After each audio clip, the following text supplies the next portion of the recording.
Stormblood post. Welcome back, everybody. We, thanks to the help of many people in chat, many awesome people, we do have the Omega Raid series done. I figured it'd be easier to do it off stream, especially with those queue times and stuff. It was a neat thing. I don't think it was VOD status. It was very, very good, though. I did like the Omega Raid series. It was very, very good. I have enough that I have to go through anyways in regards to Post Stormblood, so... And pushing through Shadowbringers and both Endwalker. Oh, hi. Forgot about you. We've made good progress since we took back Alamigo, but there's one big issue we still have to address. Leadership. The Domans had Lord Hien ready and willing to take the throne, but we've got no one like that here. Right. Theodoric was our last ruler, and he wasn't called the Mad King for nothing. Oh, here's where we learn more about him. Okay. Suffice it to say, our people have had their fill of kings, which means we need to find a new way forward. Which would be probably democracy or republic. If only it were that easy. Everyone and his uncle has an opinion. Ah, that's the one. For the time being, we're just going to have to keep leaning on General Aldin and the Alliance for support, and see if we can't find a solution together. Something tells me we're going to be hosting a lot of meetings in the near future. Just yawning. I did the entire, like, if that's what it Omega takes, before this. I'm ready to talk till my jaw aches.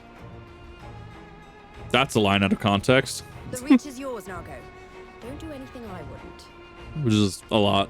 Aye, aye, Commander. Or I guess not a lot, I guess, technically. Fine.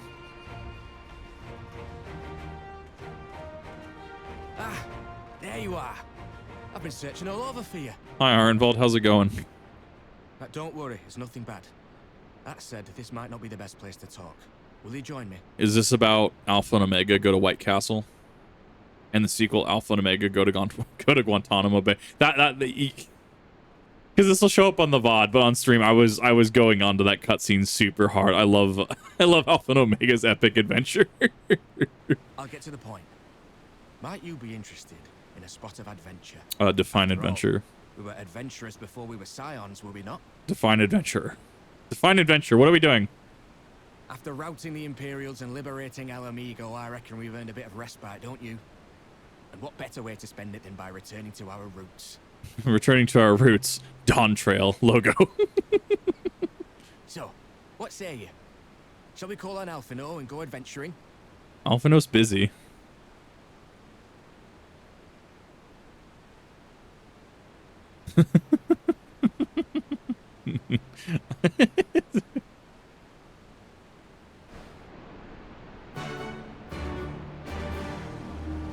Well, this is beginning 3-1, so I'm curious to see how this actually progresses.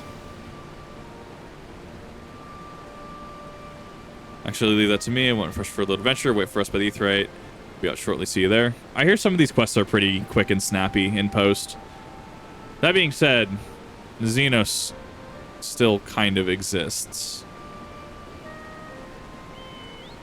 Also, this Shinryu barding goes way harder than it needed to, and I'm very appreciative of it.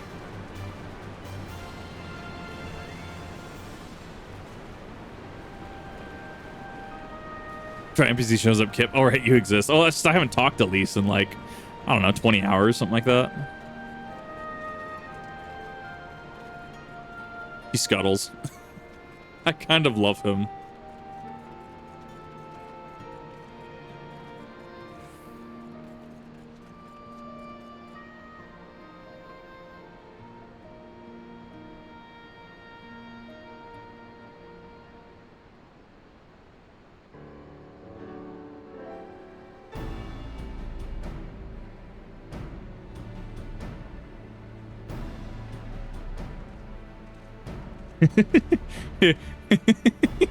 Alphino, the warrior of light and Hardball, go out drinking. This is gonna be the patch, right? Greetings to it would seem I'm here to accompany Arnvold in some manner of escapade, if you will. You know, to what we've gotten ourselves into. Let me to explain. It'll be something of a history lesson, but try to be brief. No snoring, if you please. The events would speak have occurred before the occupation, back when Alamigo was still a monarchy and Theodoric sat on the throne. A uniquely brutal despot by all accounts. That he was. The King of Ruin suffered no rivals, real or imagined, and his dispute with the monks of the Fist ended with Rhaegar's Reach being burned to the ground. latter years of his rule, he was seized by the unshakable belief that unseen force was conspiring to steal his crown, and so he ordered that every soul with a claim to the throne be executed, including his own family. Both of those poor sods he put to death became property of the king, and it said that these royal treasures were hoarded somewhere in the palace. Thus was born the legend of the Mad King's Trove. Too formal for antics. Yes, exactly. Let's see the direction this adventure is to take. I assume you have in mind to unearth this hidden bounty. You assume correctly. I assume this is correct, assuming that the legend is widely known. Others must surely have gone in search of your prize, tempting as it seems. Well, of course, we would be the first to make the attempt. Following Alamigo's liberation, more than a few eager soldiers turned the palace upside down in hopes of claiming an easy fortune. Even after scouring every room from dawn till dusk, they uncovered not a single coin. Their gold just drained away as quickly as it had come. Legend of the Mad King's Trove remains simply that, a legend. So you have no intention of letting the story end there. Self-respecting adventurer would imagine the three of us delving into a decades-old mystery no thought doesn't set your heart racing. Yeah, I can see that.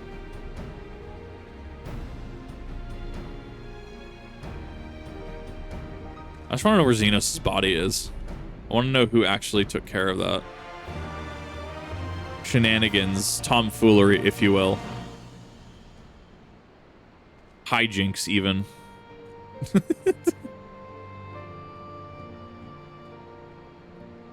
Casting, healing, aiming, slaying, fending. I mean, I have most everything. News of Dominal Alamigo's liberation has kindled the flames of revolution in every corner of the Empire. Here, the Imperial province of Dalmasa has already risen up in rebellion, which means the Garleans must surely have their hands full. What better time now to indulge in such a diversion? Tell us, Arnvold, have we any clues as to where we might begin our search? Judging by how the other treasure hunters fared, nosing about the palace isn't going to get us anywhere, so we'll probably need to ask around. By the way of saying no. Yes, shall pay a visit to Arnvold Archivists and request access to the records seized from the Imperials. The Arns are meticulous about such things. If they uncover the trove during the occupation, the event certainly need to be recorded. In the meantime, the two of you track down those who worked as palace servants, officials in Theodoric's day. Given that they would have at least 20 at the time, you would be looking for people who have seen 40 summers or more. They can tell you about what the king and his bloody deeds may prove useful, so be sure to listen as well. For your luck on the fringes and peaks, and while Kit makes rounds in the Alamigan quarter. I think I was the party leader. Not that I mind, of course. Be about it, eh? We can't meet. We can meet afterwards at Gilbard's Gate.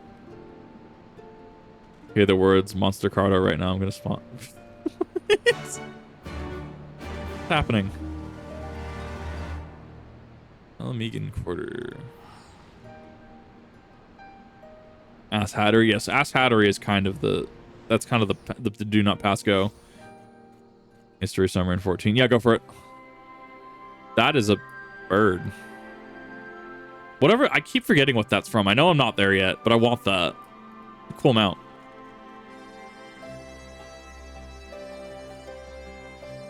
Middle-aged Highlander. That's just profiling. Come on now. Not me last. Surely for the stories of the Mad King, he used to hold public executions up on the divine audience. Anyone suspected of conspiring against the crown was slung from the top of those steps. Stay as far away from the palace as possible.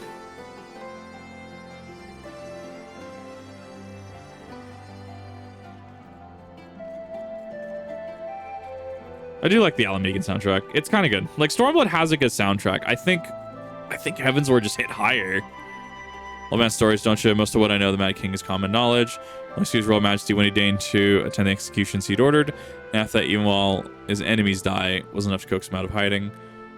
Say he started seeing assassins everywhere in the shadows and wouldn't set foot outside the palace walls. Offered work there as a royal servant once. Mere thought of it left me in a cold sweat. Yeah. Yeah. Oh, I forgot I can actually do this. Oh, I can even fly here too. Right. Because this counts as a not sanctuary. Well, not counts as sanctuary, but it's part of the area I can fly in. I served in at the pleasure of King Theodoric, and I lived to tell the tale. One of the palace guards I was. Truth be told, it was a dark chapter in my life, and one I'd sooner forget. Probably a night went when we didn't hear blood-curdling screams echoing through the inner chambers, which, of course, we were under orders to ignore. Stand still, statues trying not to imagine what horrors were unfolding within. Hellsbent to finding out what happened in the palace. Head down the streets there and ask old Ernold, the king's head scribe. Tomfoolery and charged with shenanigans. See, that's just not right. There's a difference between shenanigans and tomfoolery.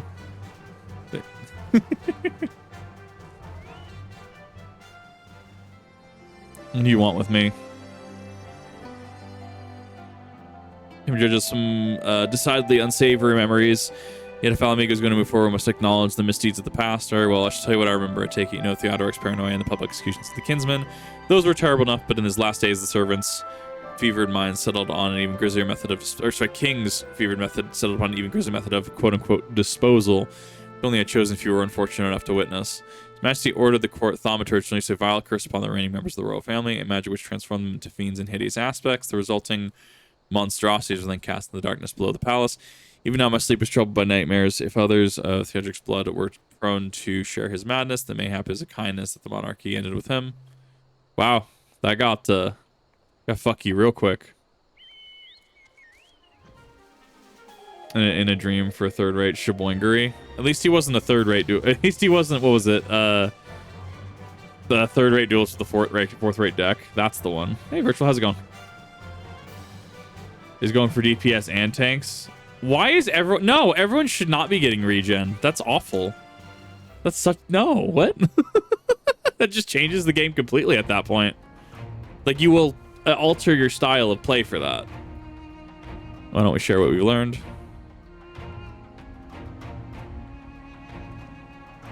Allow me to begin then, as promised, to scout the Imperial records for any mention of fantastic treasures and found precisely none. Possible, I suppose, that a corrupt official deliberately hid the fact of the trove's discovery, hoping to enrich himself, but I find it rather unlikely that so valuable a find would stay secret for so long. I conclude that our prize either does not exist or the Imperial somehow overlooked it. Have your investigations been fruitful? Shenanigans, everyone get your brooms. Maybe. Only maybe, though. Turned into monsters. What do you mean by this darkness beneath the palace, I wonder? Old man in Alighieri who spoke of the palace's subterranean prison, he said not of accursed abominations. Imperial archives are also silent on the subject of fiends inside the palace grounds. Fellow been spinning yarn, do you think? Do you believe him? I mean, it's worth a shot.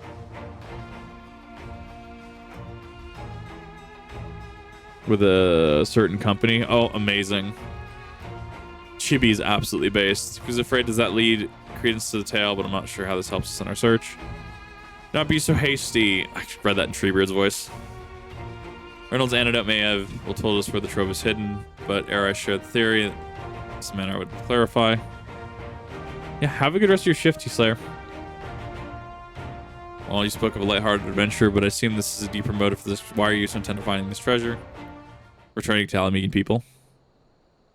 Pretense, I swear, but you're right. My father was in the Imperial Army, a man of Garlean blood. Trust you know what I mean when I say that Alamegan mother did not welcome my arrival. Yeah. As I grew, she would check my brow over and over, convinced the spot on my skin was emerging third eye, the kind that you see on pureblood Garleans. Did not care for the taunting, reminded of my heritage. I took, and took up a knife. War paint. Yep. I was with that scar. Yep. Oof. In the end, she turned me out on the street. I was left to haunt the alleyways in Alamigo, a feral child who got what he needed through begging, cunning, or worse. Yeah. Best I can say about the years that followed is that I survived, but I hated the animal I'd become. Eventually, I left the city behind me and joined a group of refugees bound for the other side of the wall. It was then that I turned to adventuring, revealed me to the company of the Scions.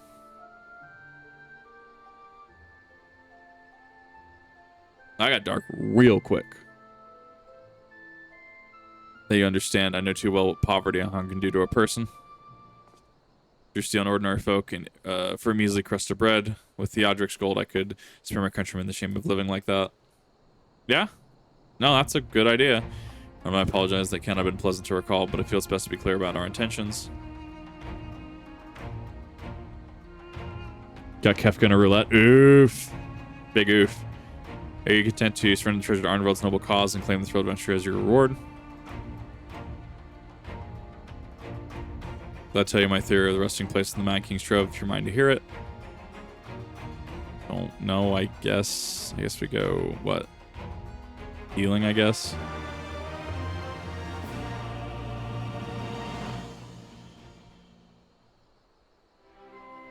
Alphino. Maybe first we turn to a more suitable location. In case the rival treasure hunt over our plans, you mean? Good thinking. That wasn't exactly the reason, but it's certainly a valid concern. Let us reconvene at the southern edge of Lochseld. I love that Omega just flies around. It's kind of cool. I dig it. Pretty great. I forget how big this gate is.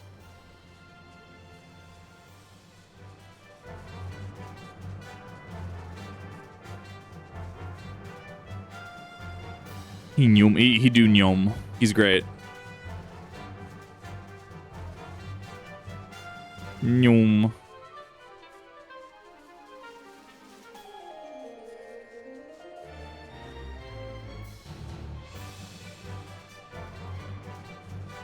Why do I feel like we're gonna have to dive underwater for this subterranean prison?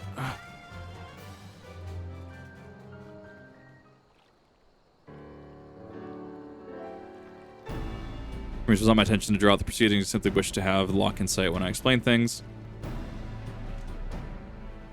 Prior to the great flood of the Sixth Umbral Calamity, the salt lakes you see before were yet dry ravines, and this, believe it or not, was the site of the ancient city of Scala, which rose and fell during the Fifth Astral Era. Where we know the period the city was already deserted by the time the waters began to rise, having been all but destroyed by war, yet its ruins remain to this day at the bottom of Lake Seld. So we have to go subterranean, so you have to go exploring underwater. I believe that darkness beneath the palace mentioned by Theodric's former scribe was not a reference to a prison, but a place still further below the ruins of Scala. Further surmise that the Mad King's unfortunate kingsmen were cast down there simply to be out of a desire to punish them, but to discourage exploration, Theodric wanted to keep the ruins secure. You're saying they were meant to guard the Mad King's Trove. I mean, yeah, this would make sense. Points redeemed to have an animated chibi flying across the screen saying Yum. I need to work on my redeems. I just don't do it because it's just not my style. It's too chaotic and hectic and distracts from what I'm doing. Is generally why I haven't turned on redeems. Even though the court thaumaturge was involved, we can safely assume that any entrance to the old city has been magically concealed. Explain how a legion of Imperial soldiers and God knows how many Alamegans never found a trace of the trove. We however have certain advantages which they did not. Would you be so kind as to swim down to the bottom of the lock and search for an underwater route to the ruins? While you do that, Arnvald and I will seek out an ensorcelled portal within the palace.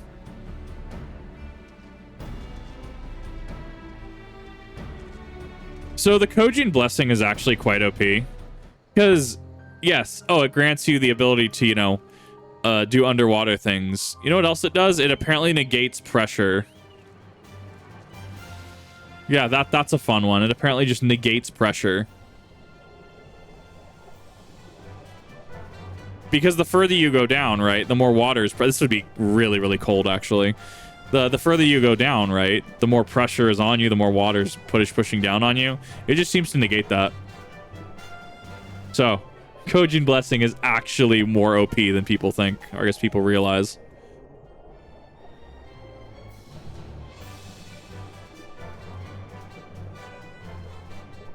I guess it does more than initially thought, I guess.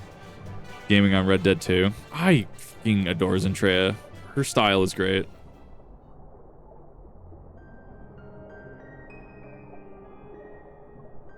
Fast as it appears to lead into the palace foundations. Press on, find out where it goes. Am I even getting XP from this? Yeah, I'm getting tiny amounts of XP for this. It's not bad.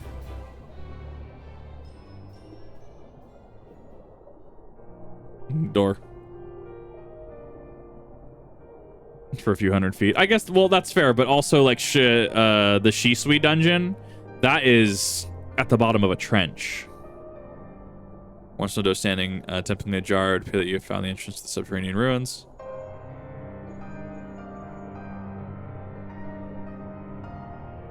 Alphana, we have searched the prison beneath the palace and found a teleportation portal concealed by enchantments. Markings indicate it leads to an underground cavern. What news on your end? I found this door. Zentrea showing a lot of birds.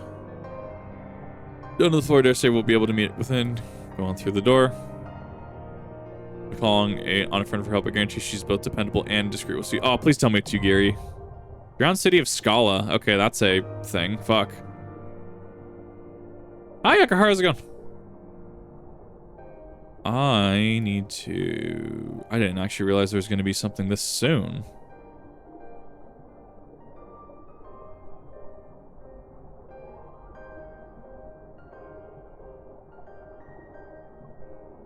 That's an instant Q. I'll take that. Do Omega. I actually really loved Omega. I liked the duality between Alpha and Omega.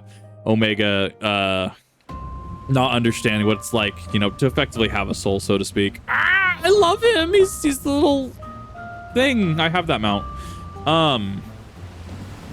Alpha gaining a soul. Alpha and Omega's epic adventure. Alpha and Omega go to wait, what? I think I fucked up somewhere. Wait, what? Oh, I'm also doing this unsynced. Okay, that'd be why. My roulette was still unsynced. Oh well. No, it was really, really great. I loved it. It's fine. It is not fine. I cannot unsync this with just Ninja.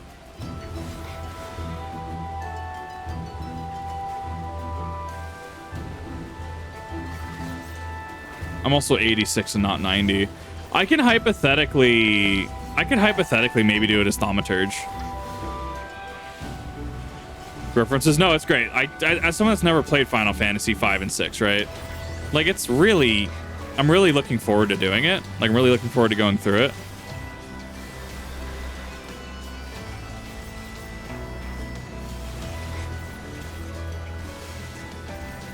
Yeah, I need to unrestrict this because that is actually hurting.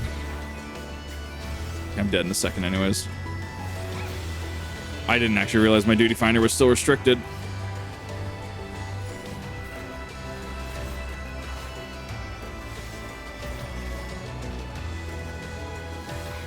Well, I made it approximately through 2 of the first group of enemies. Live on combat, guess they'll die. Exactly. I mean, that's exactly how that works. Okay. Let me unsync that because I completely forgot we were unsyncing a couple things earlier. Unrestricted. Confirm.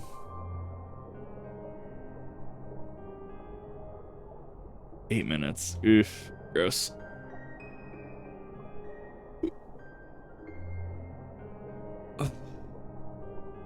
I also don't like tanking on the first time if I can avoid it.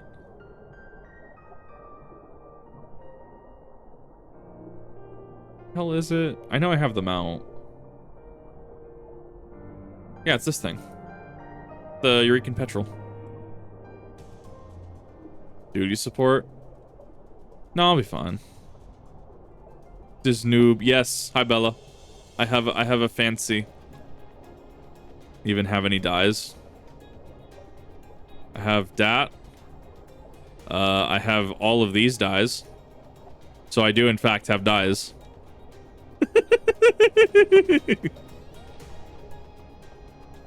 Eureka's Petrol goes way too hard. What else do we got? Yeah. So in case you missed it, well, no heaven. Yes, you do, Benga. I do carry those dies. Ninja's at 86. I've been kind of pushing. You bully me? No, I didn't bully you. What do you mean? Ninja's at 86. I tried pushing, but you know, don't have access to Alliance anymore, which makes sense. So it's been a little harder to push that. But I'm close. I'm getting close there. I mean, if I had one other, I could probably do that, or probably sync it just fine, or unsync it just fine. I actually completely didn't think we would have a thing this early. Like, Kip can't hide. What do you mean? I didn't bully Bella. I just said I had dies. What's happening? Oh well, I guess we just wait here 8 minutes. Just stare at my silly little Eureka's Petrol. Can't hide it. Mom's hands are sweaty. Mom's spaghetti. What do you mean? What do you mean that's bullying? What? I most certainly did not. I guess I get to look and see what I have here. Don't actually remember any of these. Oh, I don't remember any of these. I still have to test out the 70 Dragoon gear. I don't think I swapped over yet.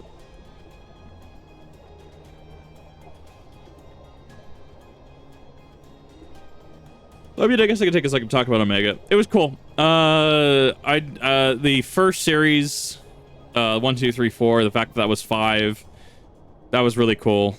6 was round 2. I have never seen Kefka outside of like a couple like videos on him.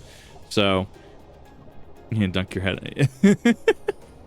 So it was kind of cool. It was kind of cool seeing Kefka for the first time in a game. And when I go back through 6, that's going to be a wild experience because Kefka did a lot of damage. Then we lead off into 9. What was it? 8 and 9. That was Chaos and I already forget the name of the other one.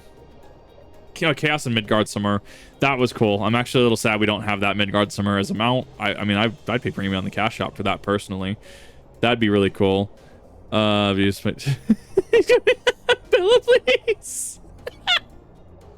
Then we had Omega, and then we had Omega Protocol. Omega Protocol was a very it did defy my expectations. It was actually kind of cool. It was more like the soul of Omega, quote unquote, so to speak. The actual protocol itself versus fighting, you know, the Omega Husk. That was actually very, very, very cool. And now I got to do it on Savage for the mount. Is that Series 11? Omega and 11, its soundtrack goes really hard. I did like the Notes of Maker's Ruin. That was what was sprinkled in there. Maker's Ruin was sprinkled in there with the Omega Protocol fight.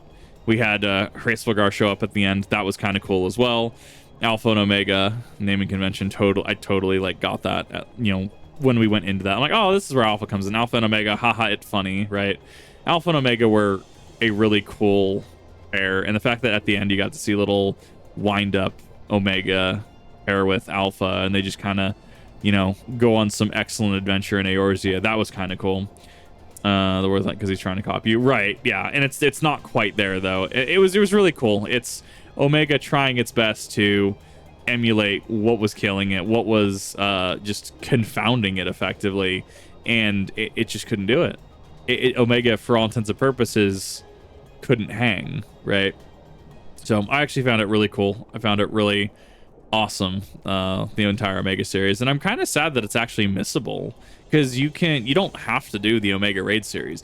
I will say, because I did it both. I did some of it synced, I did some of it unsynced, right? About, I would say, half and half, right? The thing that kills it is the queue times. Because, one, it's missable content. 2, this is Stormblood. It's towards the end of the free trial, right? The players that are going to make it to Stormblood, a fraction of those are going to actually go for Omega, right? A fraction of those are going to look at the queue. Why is it taking 15 minutes? I don't want to queue in for this activity, if they want to do raids at all, right? Or they're going to join Discord groups and just go in with pre-made parties. I do think that Omega, unfortunately, outside of Raid Roulette, is going to be pretty dated. I guess we're kind of running into similar instances in the same expansion, Eureka, right? Apparently zones 3 and 4, apparently they're popping. Zone 1 and 2 are experiencing some population issues. And, you know, we have an influx of new players. Like, the new players as currently streaming, I mean, the new influx, I got Ifrit hard, like, 3 days in a row. Like, you can kind of tell when you have a batch of new players coming in, you can kind of just tell where they're at. And I'll get Nidhogg here in probably a few days, back to back. But outside of the Raid Roulette queue, because it is, 1, optional, you don't have to do those raids. And 2, because of where it's at, especially because people are going to go from Heaven's Ward, they're going to hear, oh, well, how Stormblood is quote-unquote the worst of the expansions. Then going into Shadowbringers, which is quote-unquote the best of Final Fantasy XIV, it is content that could probably be overshadowed. Like handcuffs. No, Chaotic, no one's getting the handcuffs. Running errands. One of them up looks at C-Kip stream. Oh, hi. Yes, hi. Welcome. Hopefully your errands were fortuitous. Hopefully they were good. Make sure you sit inside and warm up. We're talking about the raid series while we're waiting for the stupid dungeon. But I mean, like, and that's the thing is, if anything, it's because there's a lot of players online for certain activities, and the more I'm getting to end of Stormblood, the more I'm noticing longer queue times. It's also DPS queue. DPS queue is always going to vary drastically. Sometimes the DPS will instant queue. Sometimes you will get into what's it called? Sometimes they'll instant queue. Sometimes it's going to take you 10-15 minutes. It just depends because there's so many DPSs in the game. Doing the Alliance raid too. Nope, I have not done the Alliance raid yet. That will also be off stream. I started it. The reason being, as far as I'm aware, you have to finish Stormblood Post because you have to have certain event flags unlocked to finish the Alliance raid. And that is actually a perfect time. I actually wanted to update everyone on that. Yes, no, Omega was done off stream. The Alliance raids will be done off stream as well. I will talk about that as soon as I do it. It'll probably be, you know, entering Shadowbringers at a certain point, and or maybe like a quick video on like, hey, Stormblood in review. That'll go live on the TV channel, and well, we'll see how I want to do that specifically. It'll probably just be, you know, going into Shadowbringers, and we will be doing we still have Hildebrand. So that's the goal. We finished base.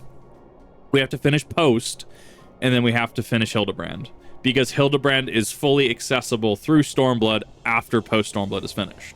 So the goal was initially, you know, do Stormblood base, do Stormblood Post, do the Alliance, do Omega.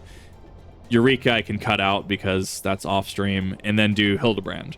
So we are skipping Omega, we are skipping Alliance because those will be done off stream if I'm trying to make, you know, Endwalker by summer, right? Trying to finish Endwalker sometime in summer in regard to VODs, because I'm already out through. This will be live in like March. Like I'm backed out a ways, so which is good because I like being ahead. But other projects, you know, I'm kind of back, you know, on those a little bit. But yeah, so it's one of those things that like that's where we're going. We're going for base, which is already finished. We're going for Post, and then we'll be doing Hildebrand. Speak the queue. Yes, I'll let you know. I'm gonna do that. Actually, Tamsin, if you're on, I wasn't sure if you were still on or not, because it's taken a while. That is also the unfortunate issue as well, because like you can't. Well, so I'm actually at the front of the queue, so or at least towards the front of the queue when it comes to Duty Finder and stuff, because Drowned City of Scala, you know, like there we go. Yeah. See, like I should, as long as I can find the right people, it'll get to me in sequence. Brad is very wordy. Yeah, also a reason why that I should probably do it off stream. Really, my hands so cold. Well, make sure you warm up. Take a second, do what you need to. Yeah. The Miqo'te.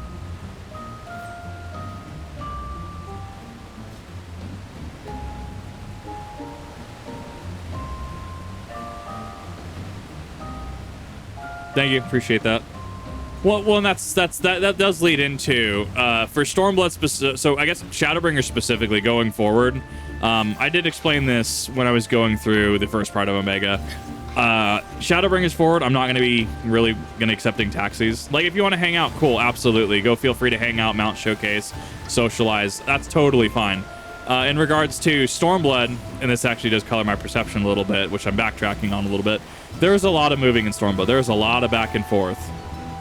So, going forward into Shadowbringers, into Endwalker, I'm going to get to the destinations myself. And that's just the time I'm going to just rock it. It's not, you know, that I don't appreciate it. I really do. I'm just making sure that I'm, you know, understanding the expansion for all of its benefits and its flaws as well. Rage Mage count as a warrior DPS or healer? It counts as magical DPS. In regards to Astro specifically, it counts as range DPS. Because Astro is worded in a very specific way to function in a very specific way.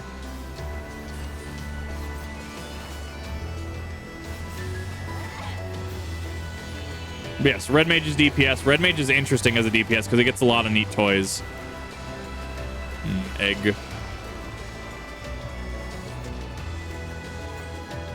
They're just smaller petrels. I love them. Yeah, don't pick these up in real life, by the way, because I know these are based off of a... Is it a slug by definition? Yeah, these are based off of a slug. I can't remember the name of it offhand. Do not pick these up, IRL, especially because there's TikTok videos that show people picking this shit up. Do not pick these up.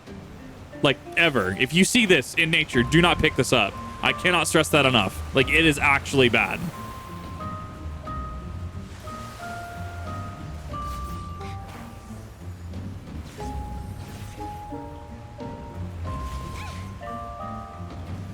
Getting this game, Red Mage has always been a favorite Final Fantasy franchise class. Love how it almost looks like a Three Musketeers. Yes.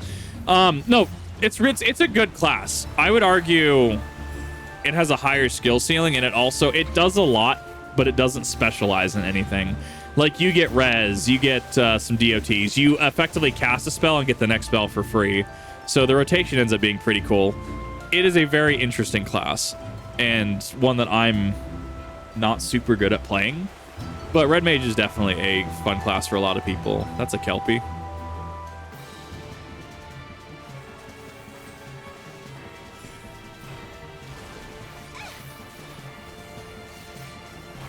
Oh, I thought it was an enemy. It's just Bahamut. Oh, don't worry. It's just Bahamut.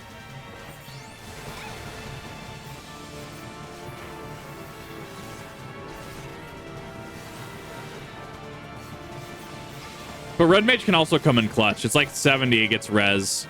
So if you need someone to res on the team, you can absolutely do it.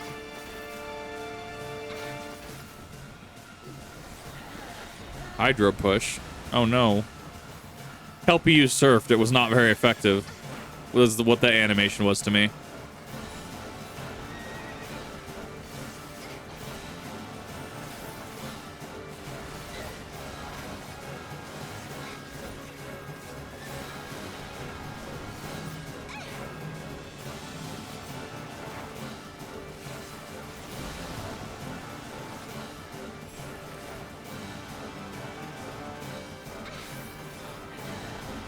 They're versatile and JPGs for most strategy games. I love the classes that every other round being one trick pony. Right. Yeah. No, absolutely. And like you can absolutely use Red Mage. It's entirely possible. And I know a lot of people do play Red Mage, and I really like Red Mage. You might run into issues like in the later game potentially, but I mean, as long as you know how to play the game, as long as you have a good party, it doesn't really matter. As long as you know what you're doing, that's all that matters. That still remains true.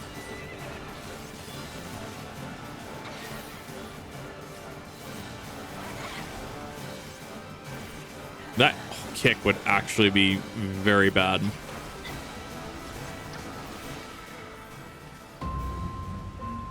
Bye, horse.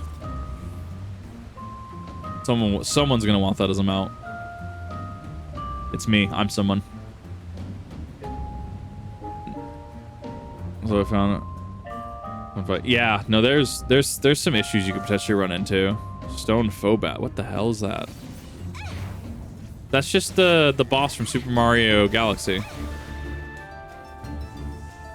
Endwalker Extreme. Right, yeah, in endgame, I hear you can run into issues with damage or... like you're at a certain point too versatile. Like, you're too spread out. But we're talking like... But we're talking like endgame. Like, Endwalker is the current expansion until Dawn Trail drops in, like, summer. Does it give me Diablo vibes, kind of, actually? I've been debating on going back and playing Diablo 2. Super tight release. Oh, special. I would assume so, 100%. All jobs are viable. I hear the two jobs that kind of get iffy are Scholar and Ninja in actual, like ultimate content. It's not that it's not viable. It's that we're just moving.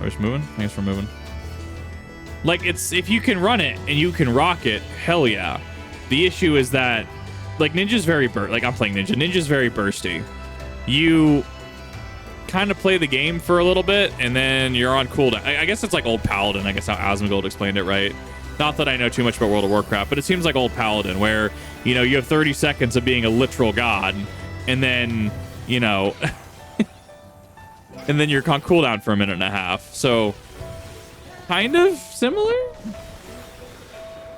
You're potting and have food, right? Especially, I totally didn't even think about food for doing Omega. That would have helped a little bit.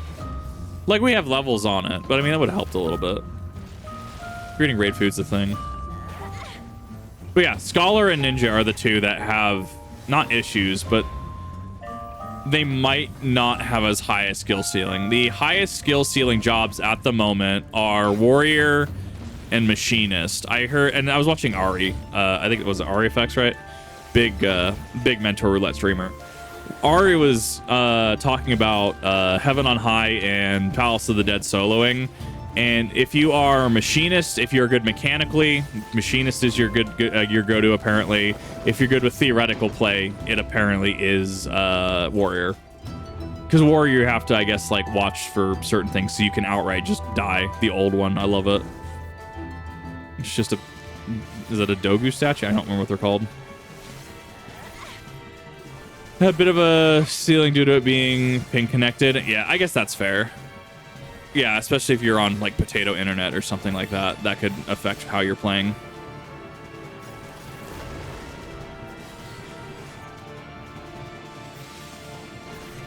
Okay, we gotta kill the ads. Got it.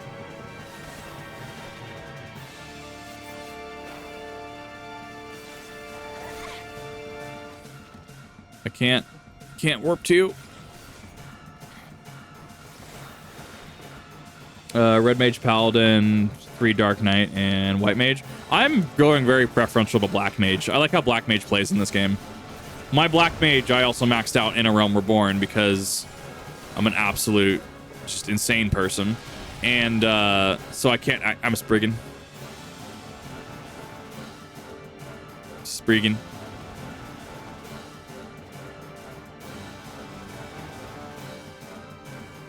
So I don't often get to play with it unless it's like an unsynced content. Well, I got Titan on my leveling? I'm sorry. That's me. My bad. You know me and Titan. Titan always shows up. Surprisingly Ifrit today. But that's because the newest wave of like new people is currently at like Ifrit hard. Oh no.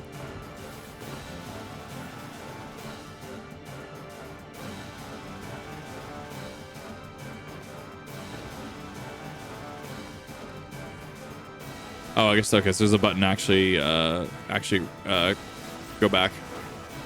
Oh, so okay. So it's like Alexander.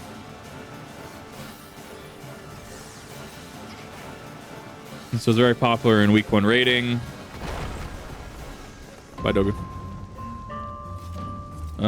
Week 1 rating when you don't know what utility you need, and drops off popular in the later weeks when you know utility is optimal. So you can trade in the white utility kit of Red Mage for less of it and more damage. Someone in Black Mage talking about cast specific. Right. Fit and love you, Kip. Why don't you accept his love? Because Titan just shows up everywhere. He confuses me. Always Titan.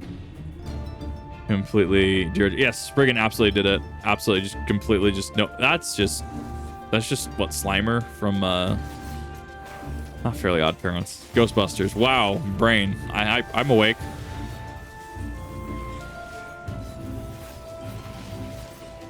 Zang Beto.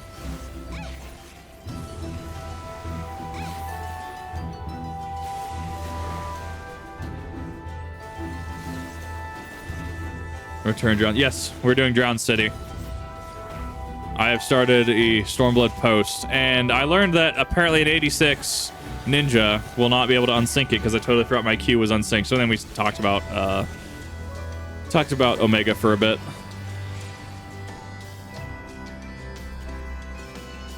You missed Omega. That was about it.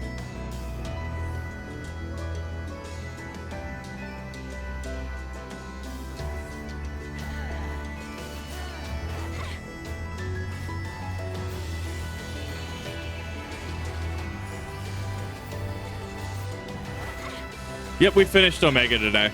I got the tiny pet. Now I told Rev we're gonna have to get together a group for Savage, because I know there's people that are going to need the mount. I know there's people that are going to need the Omega Savage clears anyways. Like, he's never done Kefka on... I don't think he's done the entire series, actually.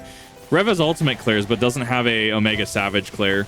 So, figured we can get people together. We're probably going to branch MMO into... If you're on the VOD, this will be old news to you.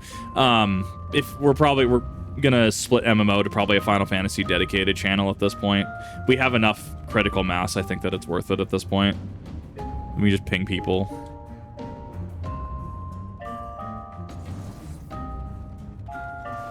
How blasé of you. Just Omega is one of the most one of the series who Ross was nothing. Well, see, here's the thing, is that once I go back to Final Fantasy, it was 6, right? No, 6 was Kefka. Which one is Shinryu and Omega are secrets of 5, right? I'm gonna open the treasure chest because that's his little minion thing. So that's, you know, ooh, spoiler. I'm gonna open the treasure chest and it's gonna be Shinryu and he's gonna absolutely rock my world. No, I'm not. Oh my god, the weapons are next, aren't they? I know the weapons aren't Endwalker, so the only logical decision is going, or the only logical place that they could be is going to be in Shadowbringers. Man, Ruby Weapon's gonna suck.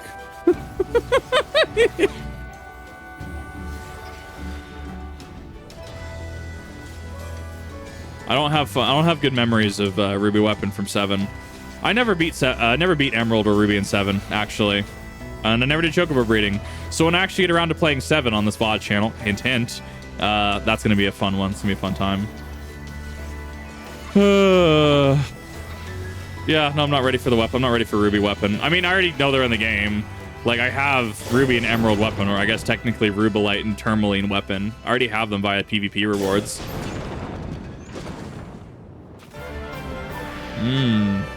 That's a Chimera. I don't like that. That's spooky.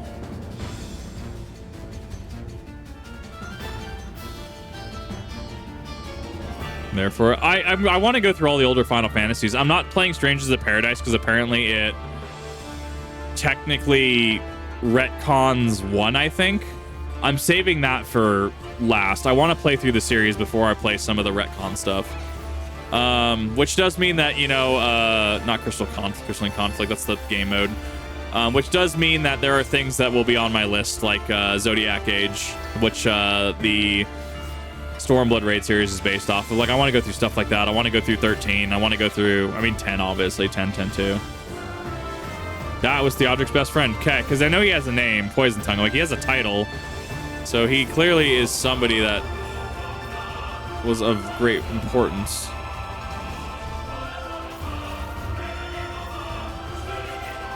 I don't know, it feels weird to actually play content after doing Omega. I'm used to kind of balls to the wall like mechanics. Crystal Chronicles. No, it's the it's the GameCube one, right? The GameCube one with the 4-player GBA link. Was that Crystal Chronicles? Was that the one? I'm getting my names confused. Ow.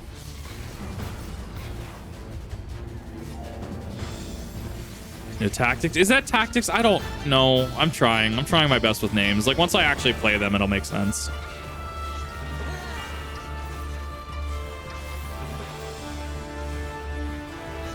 Mug.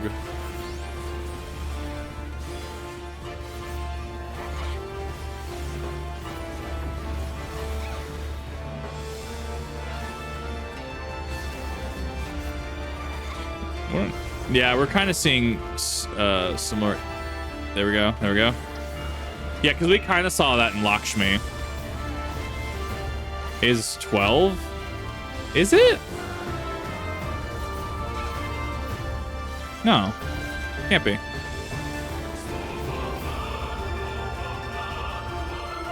You know, the soundtrack is kind of growing on me. I'm gonna miss this song when we move on to Shadowbringers. But yeah, it's whatever Fran's from. Yeah. No, I plan on going through the entire series. 1 is gonna be interesting. I think people. I hear 2 is incredibly divisive, actually. So I'm kind of interested for someone who's never played older Final Fantasy games. Like, I have 7 in Crisis Core. Those are the two. No, those are the 2 games I've played. So I'm very interested to see what my confused. Yep, I'm aware. So I'm very interested to see what my take on 2 is going to be, because apparently 2 is incredibly divisive. I didn't know this. I learned this literally today. Back in Endwalker, not going to say one. That's fine. In fact, I discourage spoilers. I hear people have been like, Rev, why are you spoiling it for him? Rev does not spoil anything. In fact, he regularly says, don't worry about it. Tactics and Figma story. Ah, okay. Push. There you go.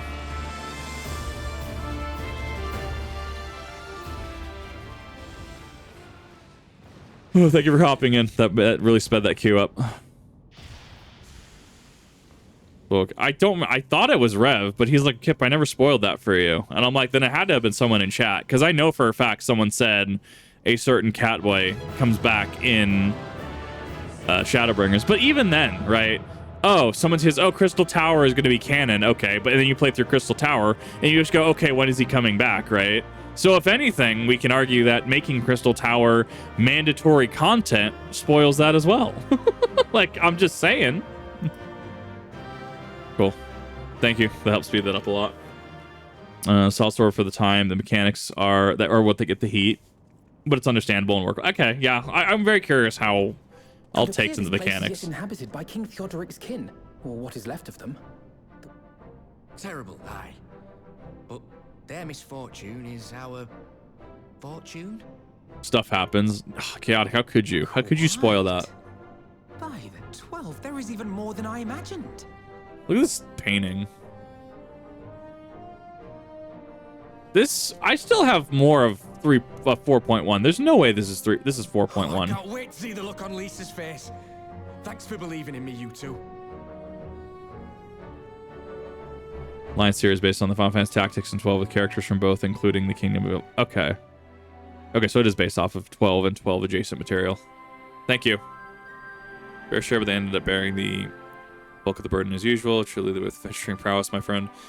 You're mostly falling in the dark. Glad I called upon you. Must say I'm still reeling at the thought of Mountain of Riches. How you reeled at the sight of a floating specter, you mean? I wish you could have seen the look on your own face. The fact that Omega floated in that instance was great. Oh, and such momentary lapses, King's Trove. So it matters. 6 was the last 2D one, right? It was 7 that made Final Fantasy go 3D, right? Bad shit happens. The hero survived and saved the day. How could you, Master Crawford? Absolute spoiler territory. People who played 14 from launch to now has a longer range of time to remember things. Something happening or is pertinent. Shadowbringers would be harder to remember over years versus over 12 months. Exactly. Yeah. No, this is also fair as well. No, that is completely fair. Then again, I'm like, he's sealed in the tower. I'm like, he's gonna come back. He's gonna come back. Well, I mean, part of that was because we're through a realm one of this. We're through Crystal Tower. If you're watching this, right? Like he has his whole half eye, right? His half Oligon eye, right? That plot line that was never actually. I mean, it was kind of finished, but it's like he's gonna come back.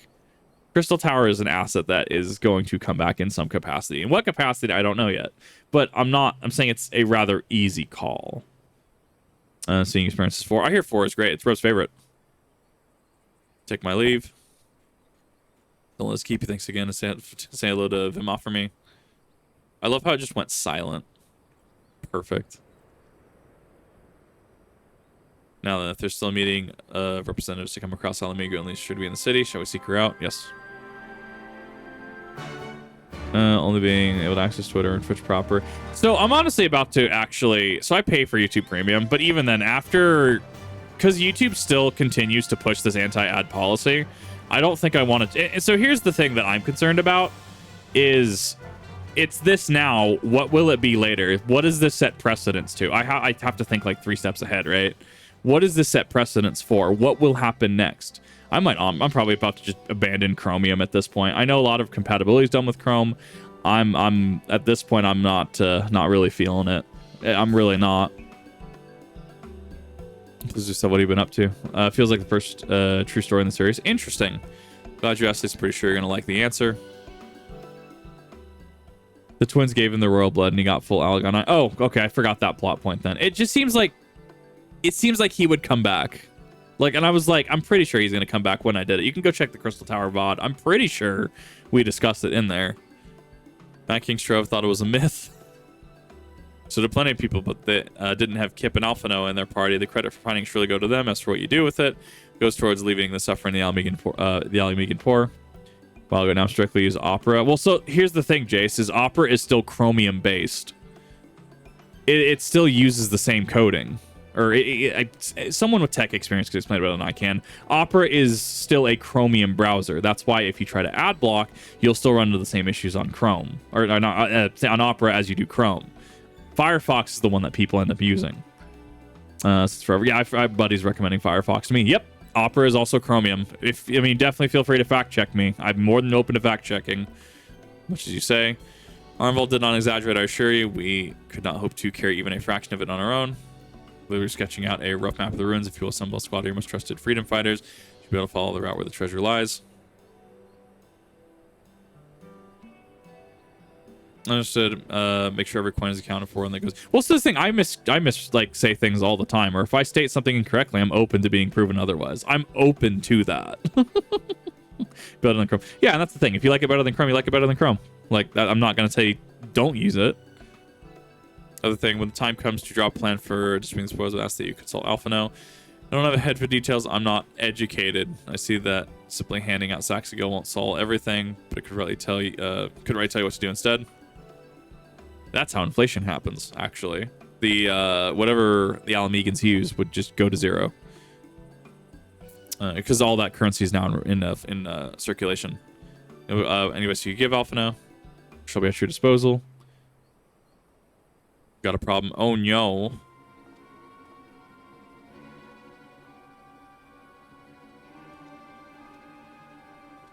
Mobs gathered outside the headquarters and they started making demands. You best come and see for yourself. During spec stream after coming back, clearing cache helped load. Twitch, honestly, clearing cache has helped a lot of those issues. There's, Opera and Edge Chromium. Thank you, Red Dwarf. All of you! Like hells we will! We know who you've got in there! It's Xenos. Not leaving till you hand her over! No, it's not Xenos. Who the hell do you have in there? Bring her out! Bring her out! No, it's Fordola. What's going on? Someone let slip about Fedora. Yep. See? See, I do remember enough of the story to call it. It's true then! The bitch really is in there! I knew it! I bloody knew it! And? We demand vengeance! Bring her out! Today we butcher the butcher! Come on, you don't mean that! We'd be no better than the Imperials if you'd all just calm down! Calm down! That monster and her thrice damned skulls dragged my man from our home and beat him to death in the street! Yeah, and she ended up killing a bunch of her own skulls in the process. Aye, and my dad! That bitch has spilt enough blood to fill a lock! Accurate. We all know her crimes. She's a traitor and a murderer. How many of your resistance friends have died at her hands, eh?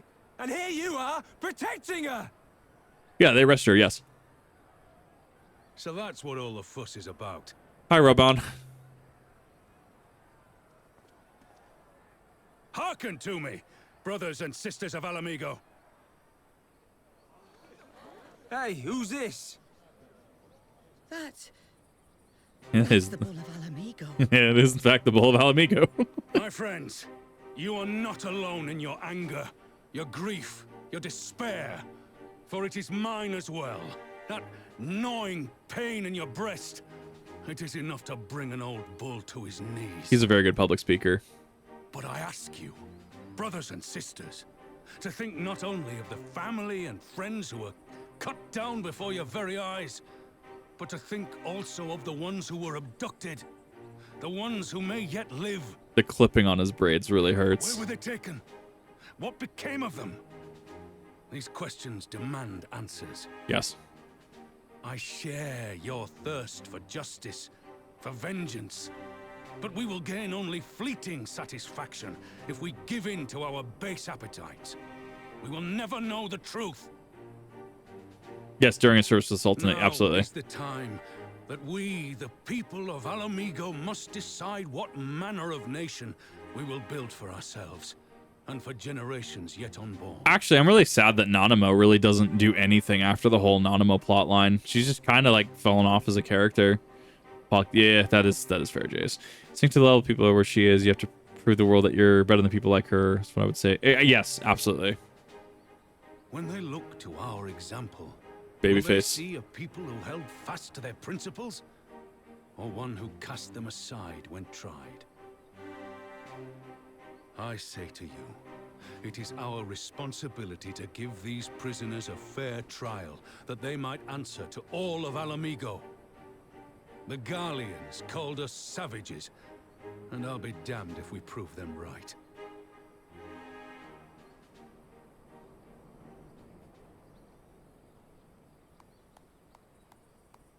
Love that, man. Good speech. Well, and once you I know spill... you're right, I do. But... I can't. Foreshadowing that he's going to do something drastic.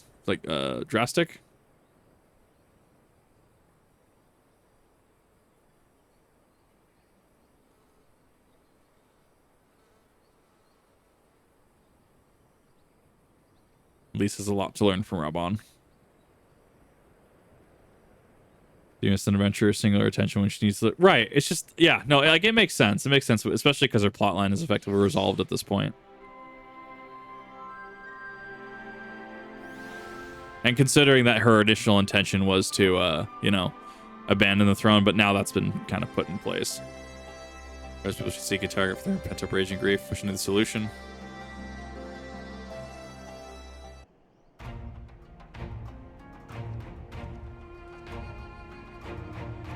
My thanks, Robon. Listening to their anger, I could feel myself being swept away. This is a difficult tide to stem. It was the same rage that brought us to our feet and carried us to victory, but now the war is over. All unspent fury is being channeled into vengeance. Yep, exactly. It's not just here. We have reports of mobs forming all over. We've been targeting folk known to have cooperated with the Garleans. Starts with the insults most often, but then someone picks up a stone, and then that, yep, turns into a bloodbath. Some industrious souls even sought to seek out the graves of Xenos and his officers. It was grim. Oof. Yeah, where is Xenos buried? I want to know where his body is. That can become a symbol. Where everyone, regardless of race or origin, can live side by side in peace, but perhaps the time isn't right. Maybe people just aren't ready. Yeah, that's rough how that works. Right, exactly, Jace. Just told her that just don't buck the status quo too much. Doesn't mean I'm going to try. The representatives will be here soon, and I'll be damned if I'm going to give up before I've even begun. Who are these representatives exactly? Oh, village elders, refugee leaders, and the like. Wouldn't be right for us to dictate our nation's future on our own, so I've planned a summit of sorts. We've been invited Ananta and Kikern to participate. Amigo stands at a crossroads. This meeting will decide what path it takes. The matter of Fidola's sentence cannot be suffered to disrupt proceedings. Mutilate the bodies? Probably. Execute her and be done with it. She herself has to be put to death. And I explained that we wouldn't do that. Sending her to the gallows might satisfy people right now, but where would it end? She would round up everyone who collaborated and everyone who didn't resist, and there'd be no one left who'd be no better than Theodoric and Xenos. Yes, exactly. There has to be a line somewhere. Due process. It sets an example for the future too. Begging your pardon, but might I be allowed to speak with Fordola? Only I caught a glimpse of her in the past moment anyways during the fight. She's done terrible things, unforgivable things, but in some ways she's a victim of circumstances of which she was born, and that's something I can understand. Look at the prison guard when you're ready, and I'll come in and join you. I want to talk to her too. Turn to my other duties then. We've barely begun to investigate the facility where they gave Fordola her powers. Be fairly warned, friend, she will test you. Don't let her emotions color your judgment when she does.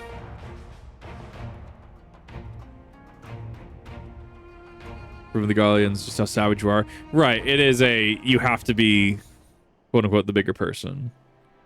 And that is a hard pill for a lot of people to swallow. And some people just outright to hunt just don't want to do it. They're fine with an eye for an eye. Mission enter then. Yes.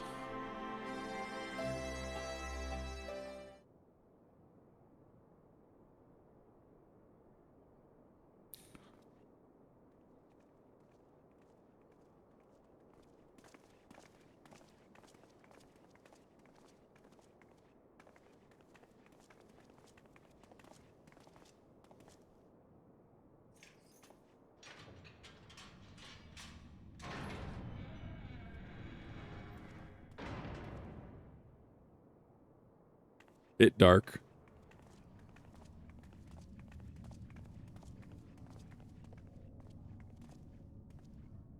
Interesting that they didn't shut the door. Well, so many visitors. Come to have a good laugh, have you? I actually need Popeyes. Thank you for reminding me that it exists. I keep forgetting to get Popeyes. Or do you mean to put me out of my misery? To finish what you started? It's about bloody time. Excuse me. That's not why we're here, no. Do you remember what I said? How I promised you you'd live long enough to see us win our freedom? Well, I meant it. And not to mock you either. You're wasting your time. All of this is pointless! There's no reason to keep me alive, and you know it! Not true. I killed your men. I killed my men. And you know what my only regret is? That I didn't kill you when I had the chance! That's a lie, and you know it. You think we can't tell what you're trying to do? That we're blind? Yeah, you're a fool, but you're not stupid. You're ruthless. Relentless. You'd give up anything and everything to get what you want. She's seeking her own atonement because she did kill her own men, I'd argue. Death would be a easy way. Climbing over the bodies of your own brothers and sisters just to piss it all away. Not getting exactly. I see you, Fedora. I see you for what you are. Echo.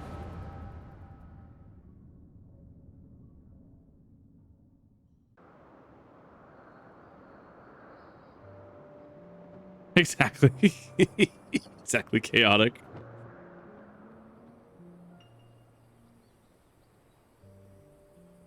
Small Dola, if you will.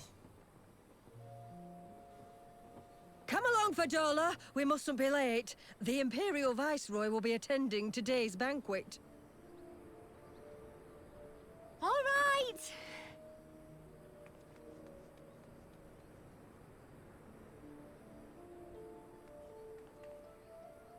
Father, what's Lord Gaius like? Is he nice? Are you friends? Look, Gaius is actually just the goat. Such devastation talks, all that jazz. Go again with all your questions.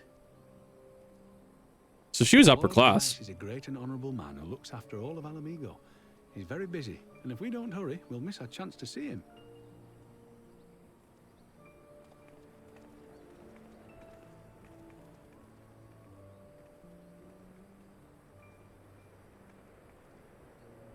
And thus, Filthy tin-head lovers.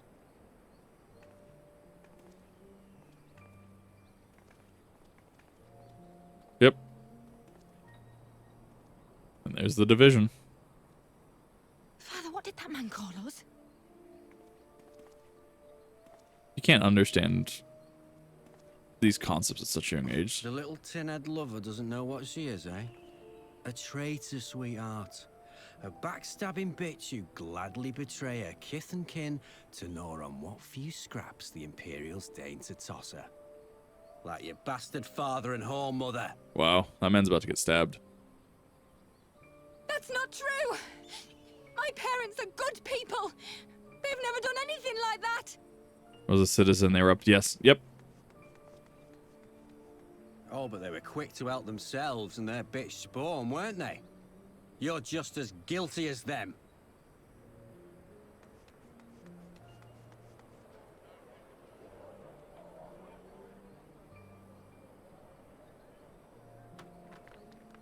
And there comes the rocks.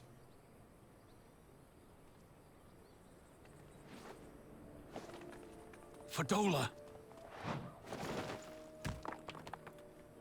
Traitors!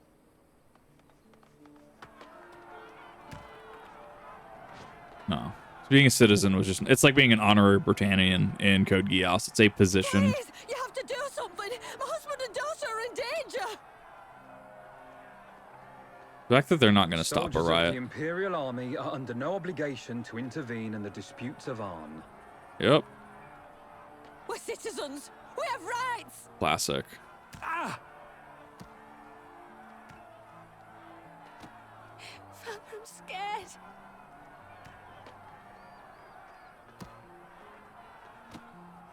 It's all right. It's all right. They don't understand, but they'll see in time. They'll see that this is the only way to survive. Traitors! How are they getting so many rocks? Traitors! That's a big rock. Oh, he's about to die. Right in his head. Yep.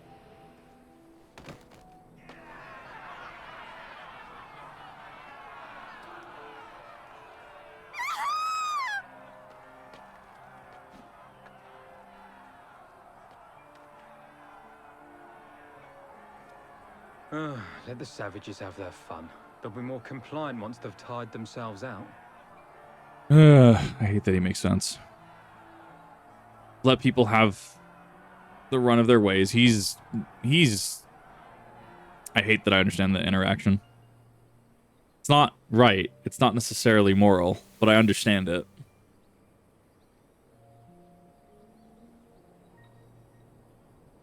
And then they can make the arrest later if they need to. Fadola, please! You already have citizenship. Why would you want to become a soldier?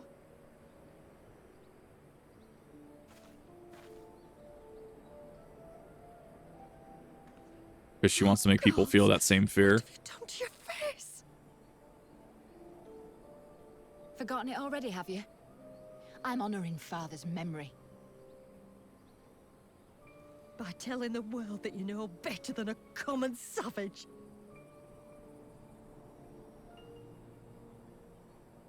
Am I though, Mother? Are any of us? And that is how you feed into the propaganda. Can't you see? Citizenship means nothing to them. If you're not a pure-blood Garlean, you're no different from any other savage. So I'll play the part. I'll join the Legion and I'll make them respect me. And when the mob see that, they'll think twice before throwing their stones. Yep. Ansfrid, Rudolph, Emlyn. It's time. And those are they're all dead now. It'll be hard. Humiliating. They'll try to break us. Send us crawling back to our own kind. But we won't, no matter what. We'll bleed for them, die for them if we have to. We'll do whatever it takes to be free! Yep, those are the friends you killed with the cannon. Yeah. Yes, it is in fact the Suzaku logic. You have to assimilate with the system to make the system better. The means will justify the end. Whereas Lelouch is the complete opposite. The ends will justify the means, and that's, you know, resorting to what the Black Knights did. No, like there you could draw some parallels between the two stories easily. Merry Remembers, thank you for the follow. How's it going?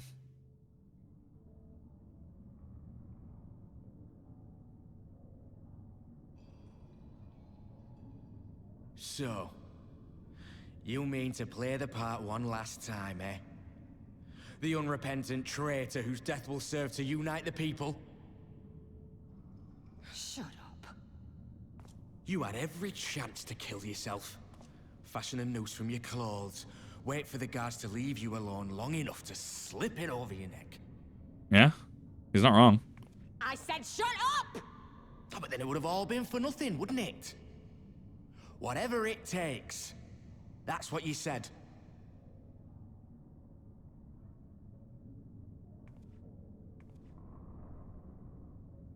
Been in my head, have you? Had a little peek at my past? Well, she also has, she still has her resonance. Tell you everything you need to know, do they? Don't you dare patronize me! You don't know a god's damned thing about the life I've led. Yep, she's getting mad because she knows he's right and that he struck a nerve. Killed him. The bastards that let it happen. My father deserved better. I swore I'd do whatever it took to make them pay. Thank you, I appreciate that. There it is. And now she's probably gonna look into Arenvald's memory, probably. No, that's Gaius. Ilberd. Harshafont. Needhog. Oh, okay, it's our Stormblood memories. Ah, there's the understanding. I love how like 3 or 4 of those were Xenos.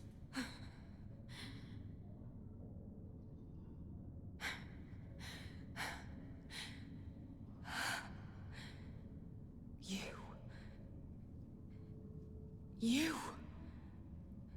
Yeah, everything that lists to its point. Exactly. All that pain. It's too much. Too much for anyone. You learn to deal with it. The things they've done to you. The lies. The betrayal. The endless fighting. Yet there you stand. Unbroken.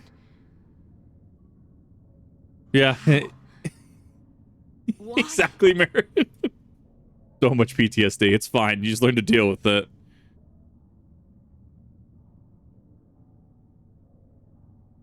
It did completely break her facade. She's just like, oh god, someone else deals with this? What are you? The King Thornton? Who? What? No, what are you? Exactly.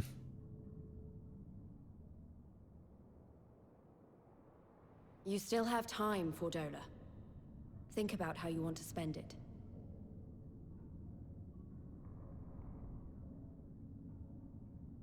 Let's go. There's some into that shit. Exactly, Tamsin.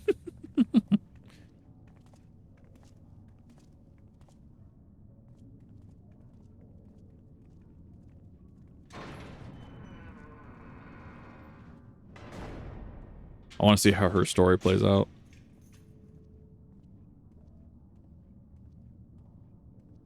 We still got like 2.5 patches. We still have till 4.3 to figure it out. Because 4.4, 4.5, and 4.55 will lead into Shadowbringers.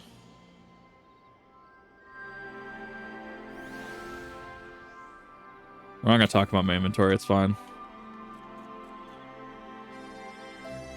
As from the past, I use it. No, I mean, it's fair. It's valid. I almost did it. That's always exactly what we give Fordola, something to think about at least. Something for her to think about too. I don't know about you, Kip, but the visions that come to me every now and again from the way Fordola kept wincing, though. I get the feeling she's having them almost all the time. It's a lot of bad memories to deal with. Yeah, very negative space. Could there be some fundamental difference between one who's born with the Echo and one who has been artificially imbued with it? Well, that'd be the resonance, yeah. I do hear Shadowbringers is the best. Take time with that expansion, take a break from most. I intend to. I rushed through all of Stormblood base in about 5 streams. So the goal is to finish Post, get caught up on Hildebrand up through Stormblood Post, because I need to finish Stormblood Post to have access to it. And I might take a little bit of a break before I start streaming Shadowbringers. That'll probably be I come into this fresh kind of thing. Anything about Unbroken? See, Sniper God, you're on point there. Stormblood is... I'm on Diabolos. Stormblood is... Stormblood... I like what Stormblood did. I will say it's a weaker expansion, and there's a lot of setup... Oh, I like them thick. I like them chunky. Fucking this fat chocobo is killing me. I fucking love it. Stormblood has the unfortunate position of being a setup volume. Diabolos. It has the unfortunate problem of being a setup volume expansion in between Heaven's Word, which has a fever pitch conclusion, right? It has the climax of Thornton and the climax of Nidhogg and the Steps of Fate. Now you're waddling. Omega, can you not be this just sassy minion, please? To which Stormblood is setting up a lot, where we have to set relations with the Kugane. We have to go, deal with the Ruby Tithe situation in the Ruby Sea. We have to deal with Doma. We have to deal with the Azim Steppe. We have to go all the way back to where we're at here and deal with the Alamegan situation, right?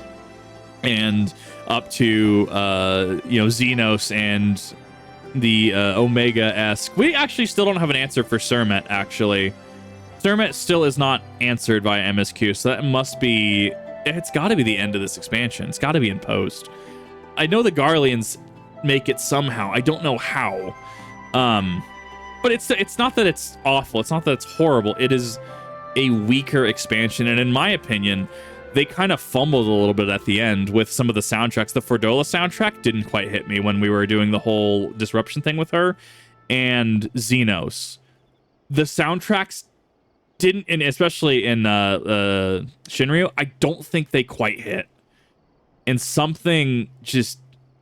There's more to it. I need to know what more there is, but there's more to it. 8 out of 10 surrounded by 10 out of 10. Exactly, right? Just because it's like... Yeah, exactly that. 8 out of 10 surrounded by 10 out of 10s. And that's the best comparison that I can get. Yeah, that's perfect. Thank you. ARR, after all. Yeah, I guess that's fair. Following up a real banger, Force Awakens following up Return of the... Yeah, right. It's like if you watch Return of the Jedi, then you watch Force Awakens, and then you watch, like, I don't know, Rise of Skywalker. Or even then, just in the same trilogy, you watch Force Awakens, you watch Last Jedi, then you watch Rise of Skywalker. We effectively just went through Episode 8, which I will watch the sequel trilogy. I don't hate it. I actually rather enjoy it, but I understand why it's problematic to a lot of people, and I will acknowledge that. Mortal Flame. Sorry, I got sidetracked. Mortal Flames have been scouring the research facility ever since the Liberation. Might have some answers for us, which leads us into the facility. And then over to investigation. Let's go and pay him a visit, shall we? Setup is different. For Rix is very different. It hits like a freaking freight train. I have not done Shinryu EX, actually. Hi. I have not done Shinryu EX. That is on my list to do. Where the hell is my mount? Oh, right. It's the Chocobo. Yeah, that is something that I still need to actually do. And I don't know. Just haven't really had a spot to really do it on stream, if that makes sense. Lamp is dull when surrounded by other light. Exactly. Like 100%. And even then, like, I changed a couple people's minds on Stormblood. Is it, you know, oh, this is best expansion 10 out of 10? No. But, like, we discussed the Xenos fight, right? And for anyone that hasn't heard my breakdown on the Xenos fight, in summary here, I discuss it more on some of the other VODs, is that you weren't meant to win against Xenos. Now we know that he is completely, not only is he amped because he's a pure-blooded Garlean who is the son of the current Emperor, he also has the resonance, right? He is further amplified by what we saw with what's-his-face at Doma Castle and Fordola. He is amped to the nth degree. So that makes sense. Oh yeah, we were never meant to overcome Xenos. Xenos gives us our first actual straight-up L. Like a straight up just, you lost this. You were not meant to win this. And then we go to Doma, where we try to assassinate with Yugiri, right? And we start providing him more of a match, right? And we break his horn off his helmet, which he casts away. He's like, I don't need this, right? And then leading us into the castle, where it's like, you know, this castle here, right? In Alamiga, where we actually do, we beat him. And then it gets into the whole Shinryu situation. But it shows you how far you came in a single expansion, how powerful you are. Savage, next time so I can join further dungeons. Hell yeah. Yes, I will be joining him. Force bosses. And that's the thing. You cannot like force bosses. That's incredibly fair. You can look at it mechanically and say, I understand what they're doing here. I understand the intent. I do not like this as a design decision. And that is perfectly fair to make. If you just say, oh, this is just 0 out of 10 bad, nothing redeeming about this, okay, let's have a discussion. However, explaining it that way, right, some people are, oh, that actually makes a little bit more sense. Get what Sorcerer was trying to tell until Lise quit the Scions. It was only at the end of 4.0. Right, and that's the thing. It was a slow burn story. It wasn't a quick burn like 3.1 through 3.3 was with Nidhogg, right? The pacing was so different.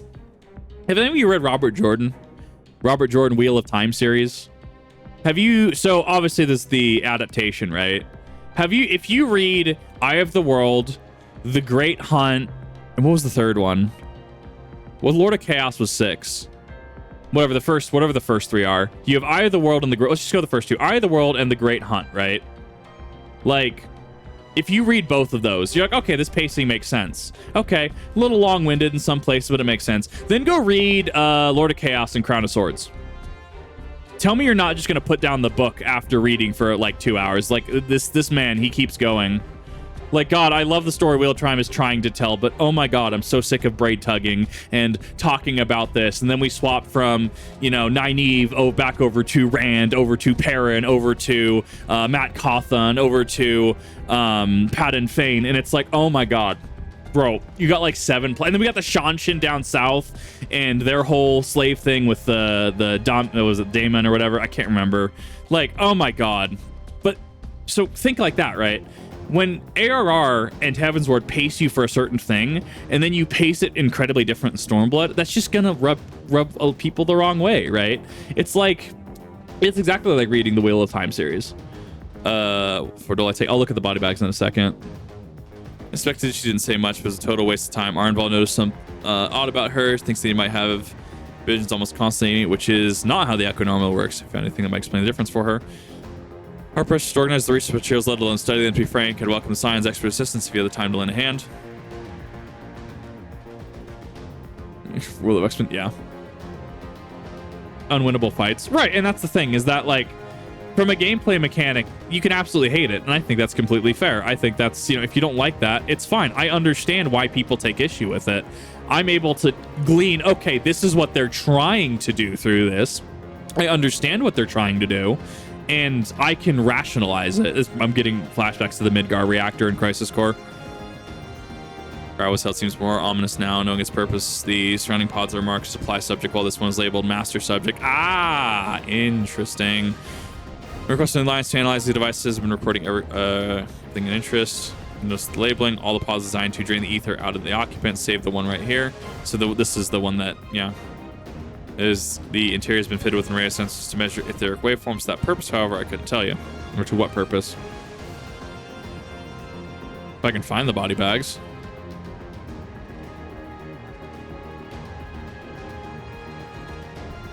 Resonatorium, I like the name. All notation I like was Last of Us and Lord of the Rings. Nothing will ever beat Peter Jackson's The Lord of the Rings trilogy because of the I watched a documentary on it recently. Well, not documentary. I watched an informational piece on the behind the scenes filming of it. Which, do you know, Kira Thungal was actually one of the first things that they filmed, at least the Sam portion of that, the Sean Astin portion of that, and then they went back later and did. Excellent. Anyways, it's the amount of time and effort and freedom that was given to Peter Jackson and the crew to get that done. It is truly a masterclass in film that will never be repeated, and I lament it. But you know, Last of Us, Lord of the Rings, I can see there are definitely adaptations that are good. There are a lot that are bad. New read, hell yeah! Congrats on completion of the raid. Comments prohibited eating and drinking the fallen appears to be this facility regulations. Nothing of any interest. Okay. Yeah, there's the investigator. These are the body bags. Which are all of different sizes. Yeah, you're gonna have your small FL, your bigger races. So many bodies, some of the victims of these experiments. Few show any signs of external injury. For what I've seen, been able to determine they perished from a forcible ether extraction. Such a miserable way to die. Yeah, which is what the boss did. The one in the chair, because we actually killed him. Finally get approval. Exactly. It took him, not only did it take him years to get approval, it was the studio sent him a godsend. Because he had to try and condense it down to, I think, 2 movies. And then the last studio's just like, well, doesn't it make more sense to make a trilogy? And then they greenlit it. And it's like, oh my God, that was a stroke of just divine intervention. It was great. There are so many. Yeah, no, that makes sense. This makes sense. Not small for their potato. They're in fact potato. Automata had to further respect how good the raids are. I have not played those games, and I'm looking forward to playing some of the near games. I know a little and less of science. Raban, I get that. I vibe with that. Actually know a decent bit about science, and I like discussing it. Any light you can shed on those operations would be greatly appreciated. Keep an eye. We'll start with you.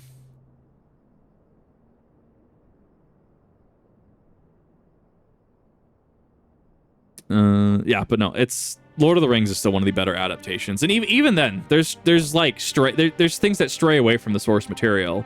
For like Tom Bombadil and the Barrow Downs, especially in the extended editions, your average viewer is going to have issues sitting through concerning hobbits. I can sit through that all day. However, up until I would argue Weathertop, it's a pretty slow burn, right? So now add Tom Bombadil and the Barrow Downs, which, yes, in the wider story makes sense, right? Oh, that's how they get the barrow blades. That's the barrow blade that Merry uses to stab the Witch King, which allows Eowyn to go in for the actual kill on the Witch King, right? But it just made sense why they cut it. Or, for example, even the prologue technically gets it wrong. The prologue is technically divisive. When I say divisive, not like weird Twitter cancel culture, but just informed and educated debate, right? Where, you know, it did not take place on the slopes of Orodruin, but, you know, it was a theater that went from the Black Gate all the way to Barad-dûr, and they couldn't destroy the foundations of Barad-dûr because it was tied to the ring. So there's differences between the theatrical release, the extended release even, and the books, but it's not bad because each of them do their different things. Sauron had a physical corporeal form as far as we're aware in the books. There are 4 fingers on the black hand, but 4 are enough, says Gollum, right? Okay, in reference to torture, right? But he was a flaming eye in the films, right? Doesn't necessarily mean the films are bad. No, the films are a masterclass in filmmaking. It's made for a specific audience. Books and videos have a different medium they can tell, same as books and movies and books, games, etc., right? They all have different things that they're doing. Stuntman, a lot of stunt work that they did in Lord of the Rings movies. Absolutely victory of Viggo Mortensen doing his own stunts, including the sword. Yes, exactly. Viggo Mortensen, as far as I'm aware, by that instructor, was one of the best pupils he had ever taught, and that is goals for someone like me in SCA. Playing when you finish the game. Right, exactly, yeah. Well, I'm not going to stop playing. No, I have a lot that I got to do. Like Omega Savage and stuff. I want to get to Ucob at some point even. Amazing experience. 100%. Multiple endings. Interesting. Oh, yeah, no, for Nier, yes. Some fun tonight, yes. Reasonable debate. And this, exactly, right? Not so much. I have not seen Rings of Power. I heard about the whole Silmaril in the tree thing. And that actually makes me angry because that's not how that works. So I'm gonna have to watch it at some point and see how off it is. Earl because of his son. Yes, because his son were Lord of the Rings, and he was like, "Hey, this would be really cool." Aragorn was supposed to be casted differently originally. Combination with the testimonies of Krile and Thancred to begin to see exactly what Imperials are attempting here. They're trying to force ether into someone else. The enhancement procedure entailed infusing a single candidate with ether subject from multiple supply subjects. As for the master subject, in this case Krile, the patterns of etheric activity would provide the model upon which they could artificially engineer the candidate's aura. In other words, they were trying to recreate Krile's echo. Trick for watching Rings of Powers. I might do that, actually. Might be. Prisoner's present state, Krile is possessed of an unrivaled ability to hear the whispers of the soul. Seems potable and procedurally engineered. Same accurate sensitivity in Fordola. Right, so Fordola is a lesser recreation artificially. Guard Fordola, many of them lost friends and family to the skulls. Some changes something, but you should say... Yes, absolutely. You should say... Well, that's the current argument being had in the anime sub and dub sphere, right? Where my only concern, right, because we've had many people argue this and it gets into weird territories on both fronts, right? Are you being faithful to the source material? If Lukoa is saying, I had to change because I wanted to divert people's gaze versus making it some weird, I have to circumvent the patriarchal gaze, like, but is that the original intent? That's all I care about. If you're not faithful to the true intent, why are you doing it, right? If I were to, make a fan project on Lord of the Rings, but I'm like, let's just make Gollum an orc, right? You're gonna look at me and be like, what? I guess artistic liberty, sure, but why, right? Like, you get where that comes across as strange? That's a true door night and day. Can't help sensing their thoughts. Yeah, no, so she's in a constant state of pain. I don't know, apparently the Halo community's hype for the TV show. I don't get it. We're still bashing on Halo 5. Like, I'm just like, okay, you do you guys. I guess we're just looping at this point. Don't see their past. You live it, all the emotions, all the pain. What it'd do to you, you never be the same again. Exactly. You're experiencing others' trauma. Yourself. Recall Ysael was completely transformed by a single glimpse of Rayquazar's past. Fordola has been forced to experience the agony of all those lives she destroyed. The guilt must be unbearable. Plans for request to be executed. Sounds to me like a kind of justice, regardless she can suffer on it for now. We have more pressing matters to consider. Results of these experiments have been relayed back to Garlemald. There will be not to stop the Empire from repeating the trick. They could give the echo to anyone, to an entire legion. We must be ready. We must learn all we can about these godforsaken procedures, and Fordola remains our best source of information. She'll not be getting her wish. Not yet. Right. Keep faith, last. If you convince others to follow, you must believe what you're willing to tell them. People respond to passion if that's not feigned. This is very true, actually. Saying thank you, General. Remember, so I thought I'd show less skin versus... Exactly. Like how Jay said that, right? People were giving me weird looks, so I thought I'd show less skin, versus the dub of I got tired of society's patriarchal standards, so I changed.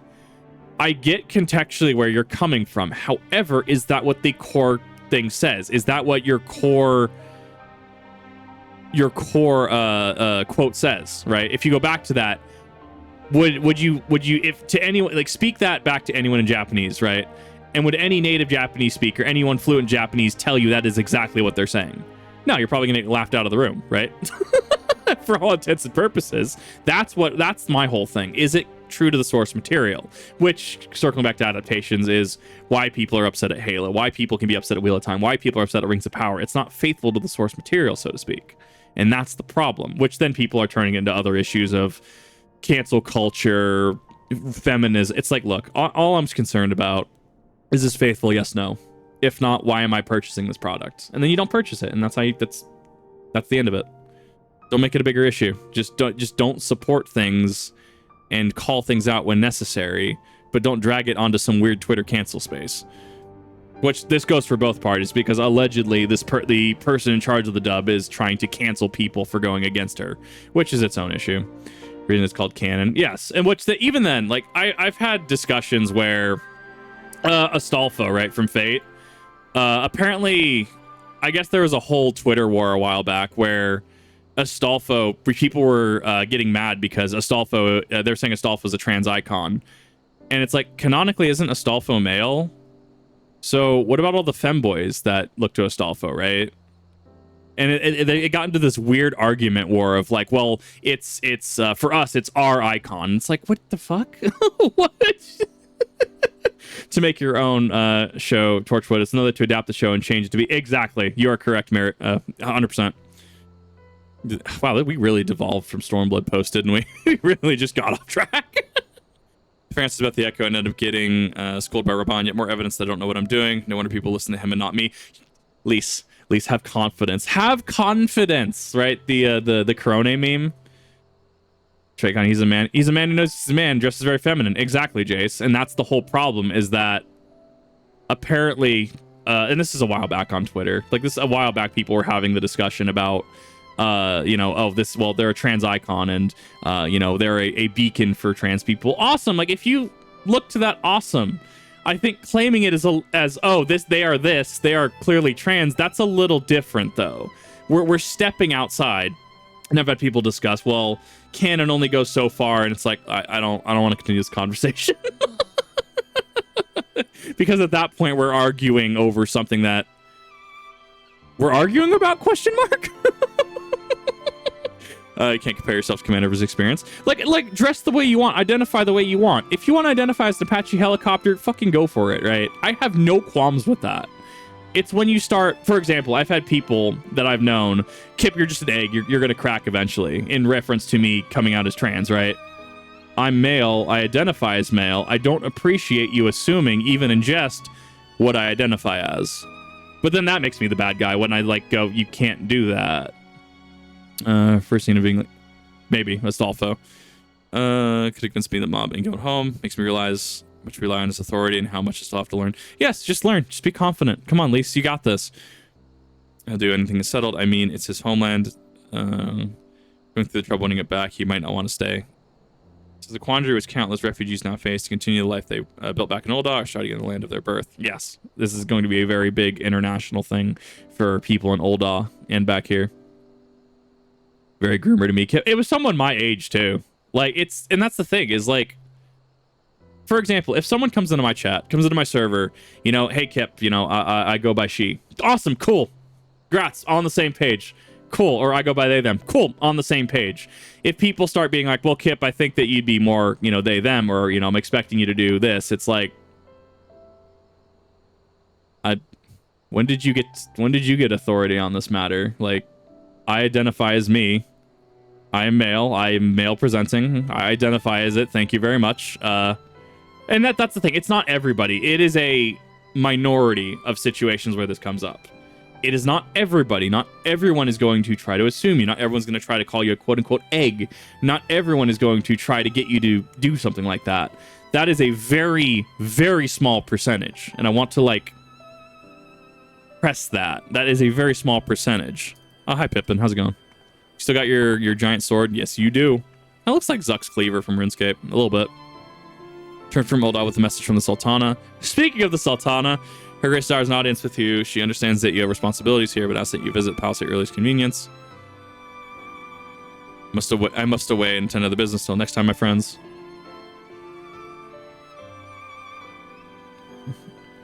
I don't know. Yeah, probably not. An audience with the Sultana, depending on the nature of her consultations, might meet her come to inquire about the general's future plans. This is very true. I'd like to know about those Alpha No, but not everyone's as comfortable as interrogating royalty as you. They're the vibe between canon material and assigned meaning by community. I'm HD, and Naruto bears a lot of traits that could be true to that, so I can perceive him. Well, and so, like, there's a few content creators. I'm not gonna name who because it's not relevant. Who I'm like, you have the flags. There are some flags here, but I don't make those known. I don't talk to people about it. I'm like, it wouldn't make sense. Doesn't matter. Just because I can see a pattern, 1, doesn't mean that I get to impose on them. 2, doesn't mean that I get to talk about it. 3, doesn't mean that I get to, you know, say, oh, they're such an icon for this. It's like, well, what if they're not, right? Do I have a degree? Do I have specialty in that field? No. Being someone that's neurodivergent, I can see a lot of flags in people, but it doesn't necessarily mean that that's entirely fail-proof or, like, you know, foolproof, right?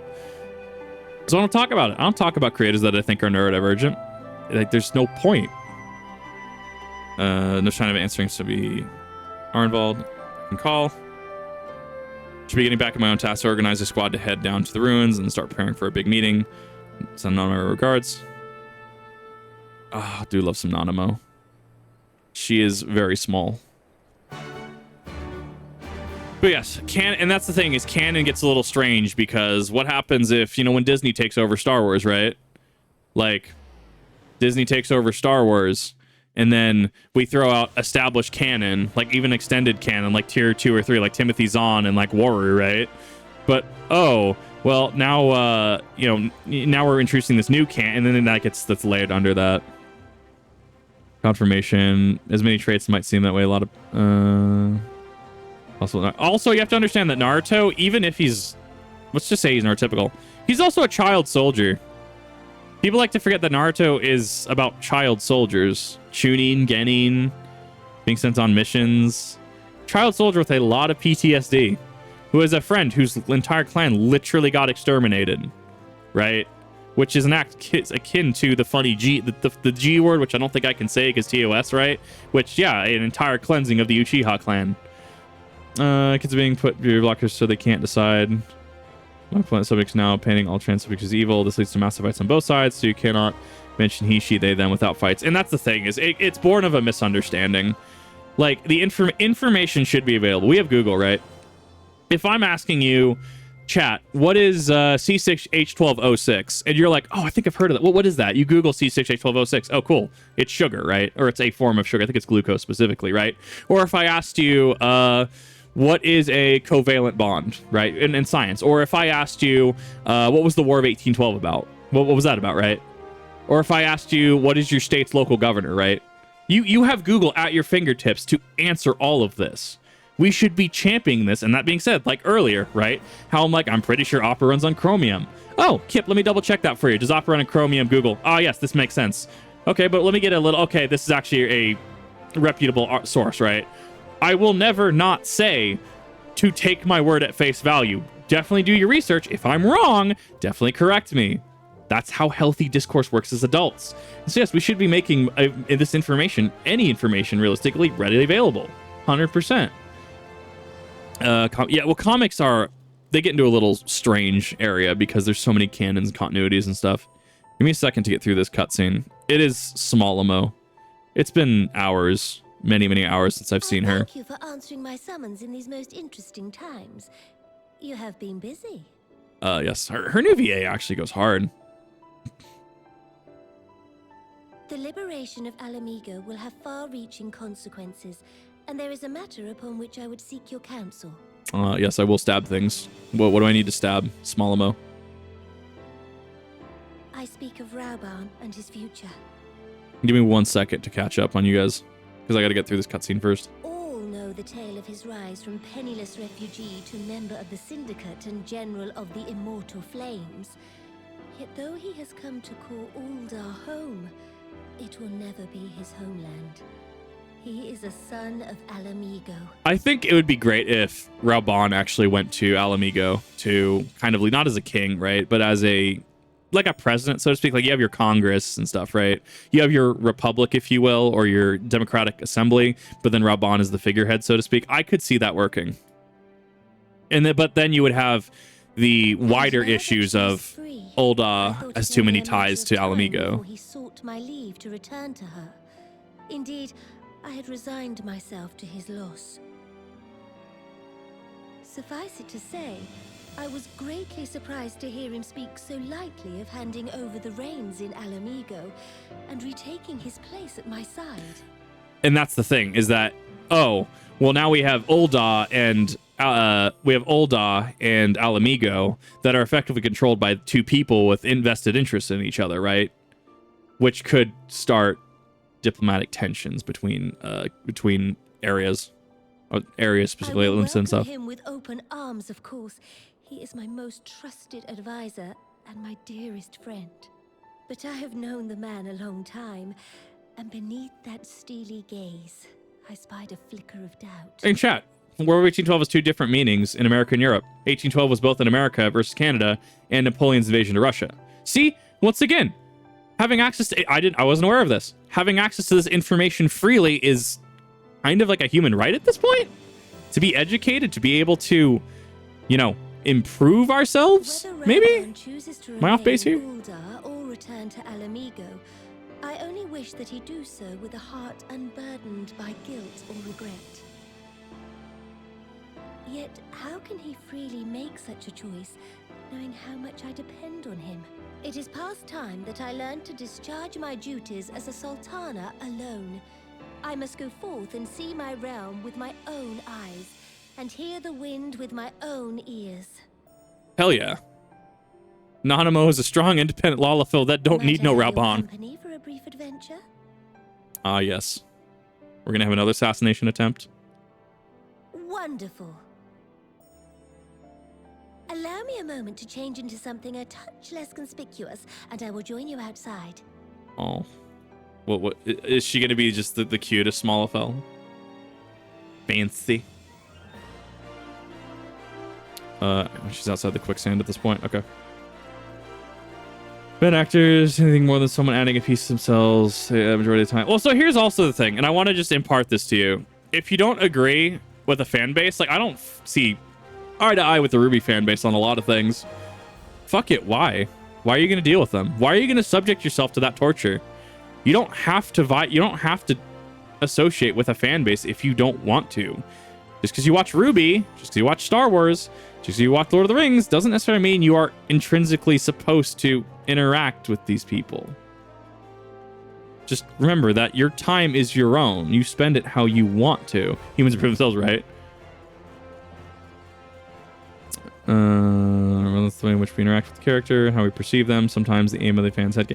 And so here's the thing, right? If you are female, if you're a male, if you identify as trans, non-binary, whatever, right? If you identify as whatever, and you think Astolfo is just they're inspirational, they make you feel more comfortable, that's fine. That's absolutely fine.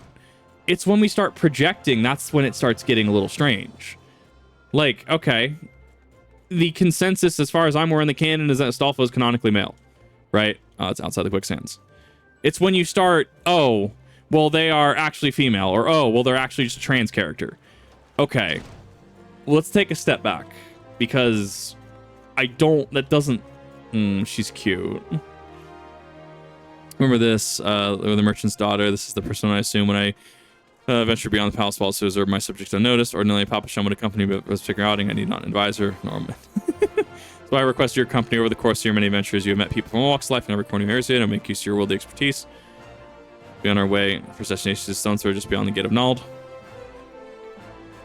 See in fandom is the Owl House, and people see hunters being trans. Fan art of the pixie him as such. Don't mind. I can enjoy said content. Say I'm not so sure as if trying to say he's. So I mean, like, and here's the thing as well. Okay, so like we're gonna, because I do touch on certain spicy subjects, right? What happens if you see an image of Yugiri and she's just packing this like 10-inch slong, right? Am I gonna get mad? No, it's just the artist's rendition. It's fine. I get what they're drawing. I get what they're trying to invoke with this imagery. I totally understand it. And if anything, I can kind of have a good laugh while I'm at it, right? That's fine. Just don't get weird about it. And I think that's what people need to understand. And maybe that's why I'm, I've spent so long trying to play it safe on YouTube, and it's got me nothing but just frustration and demonetization. So it's just like, whatever. Like, just don't make it weird. This isn't necessarily a hot take. Don't make it weird. You get what I'm saying, though, Chaotic, right? See, Callie? You get what I'm saying, right? Like, we're not opposed to it. It's like, cool, awesome. We'll see that shit. But then it's like, okay, when you start making it weird, then you're making it weird. Don't make it weird. I'm sure there's an artist somewhere. Upon this procession of tattered tents, the refugees camps and squalor, at mercy of the elements and Thanalan's predecessors both. The city's walls might offer safety, but the streets overflow with people as it is. Unless blessed by the hand of Nald himself, never could ever hope to afford a dwelling in Ul'dah. 20. God, that is a entire critique. It's an inadvertent critique at Final Fantasy's housing market. Oh my God, that is actually quite meta. Since the fall of Alamigo and since Calamity, Plight of Poor has grown. Actually, there's housing available for some FCs now, actually. Where's Libai? Yeah, don't make it weird. Since Calamity, Plight of the Poor has grown. Sultana Blake falls on me. I don't know. I mean, we've seen my 14 model. All I'm saying is if there's any artists out there, wink, wink.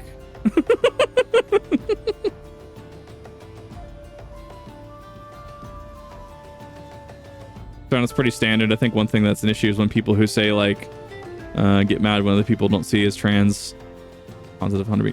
And I don't know too much about Owl House, so I don't really have a foot to stand on there. That being said, I mean, it's like if you perceive him as such, or you perceive someone as okay, first the fuck off. First off, I'm jealous. Second, he big. I love him. Like if you see it as inspirational, if you see it as, hey, awesome, cool, go for it. Like, what's a good example for me? Give me a second. I'm trying to actually find a C2 from Code Geass. I adore her. I absolutely adore her. There's certain personality traits, especially when I get stressed and I get quiet. I'll take from C2. Does that mean I think C2's male? No. If anything, as far as I'm aware, she identifies as openly female. Yeah. I can look at the other sides of the gender spectrum and be like, hey, I like that. I like her as a character. And I like what she does. I like the way she holds herself. And that's completely fair and fine. I'm sure there's some weird Twitter asshole that's going to be like, well, actually, Kip, you can't do that. And you know what? Get bent. Go touch grass. Nether Doom. As a child at the time, my parents were returning from an inspection of our interests in the eastern Thanalan when an untimely rock slide crushed her carriage. So I'm not certain the incident was simple misfortune or an exemplary planned attempt assassination. Once offered to reopen the investigation and bring me the truth, he assumed I would most really crave, but I refused. My parents' death were orchestrated by the Monetarist. Could have only... I see what you're doing here. I see what you're doing here, and I respect it. That's what we call gaslighting. And I love it. Parents' death were orchestrated by the Monetarist. Could have brought the Highlings to justice. True villains, ones who plotted, put me on the throne as a biddable puppet wherever beyond our reach. That I did plan to strip the merchants of their power and place our nations in the hands of its citizens, quite unaware of the consequences of my actions would have for you and yours. I shudder to think how many goodly souls paid the price for that naivety. It wasn't misplaced, though. I think Nanamo is making the correct decision now. I think she's making the correct decision now. And it's very... People don't like change. They want change, but they don't like change. Not sorry. No, I respect it. I respect it. I'm gonna try reacting to words with now my Omega's gaslighting me. Why are you like this? Kip riding Omega meme when will not be used as a pawn in Montero's Danville games. Forgive my outburst. You're one of the few people who I feel I can speak my mind. Oh my God, this happens more often than not in real life. Honestly, this exact exchange happens more often. I've told the story where I was literally just getting gas, and this person was just kind of like looking at me, and I'm like, oh, he's gonna talk to me. I'm just getting gas. He's gonna talk to me. He's like, hey, how's it going? And I'm like, oh, son of a. Always happens to me. But you know what? Apparently, people feel comfortable enough to talk around me, and I'll take that. Return to Ul'dah, visit the Coliseum. Do your thing, that's fine. Once again, let other people do their own thing. The issue is when you use that to try and warp an opinion or try to warp something to some twisted end. That's where we start having issues. Want change and when they want it, but they rarely get it when they want it. And then that's the thing is, oh, well, it's not easy, therefore I don't want it. But then is it worth it if it comes easy, right? I mean, there's a whole thought train and rabbit hole we could go down. But we will literally be here for hours. Oh, where the hell are you? You're here. Oh, it's Coliseum, right? Veterans Guild. Tetris could absolutely deserve the fucking medal. Possibly. And then, so that's the thing about one. I hope that I really hope that she doesn't hear the end of this. It's not just angry Twitter users mad at her. It's people like me that go, look, this kid quite literally it did something we only thought an AI could do. This kid should be celebrated. He should be getting, like, honestly, there should be universities sending this man invitations. 100%.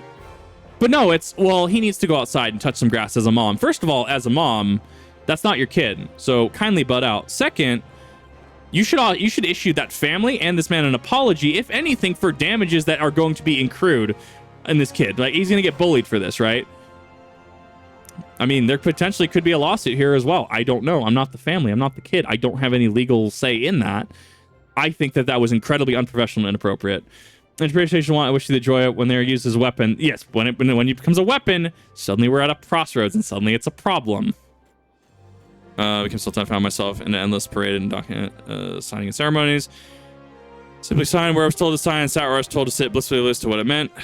One thing did come from that ignorance, my chapter in life. The ignanimous chapter in my life. For an official visit to the Coliseum that I first met Raban.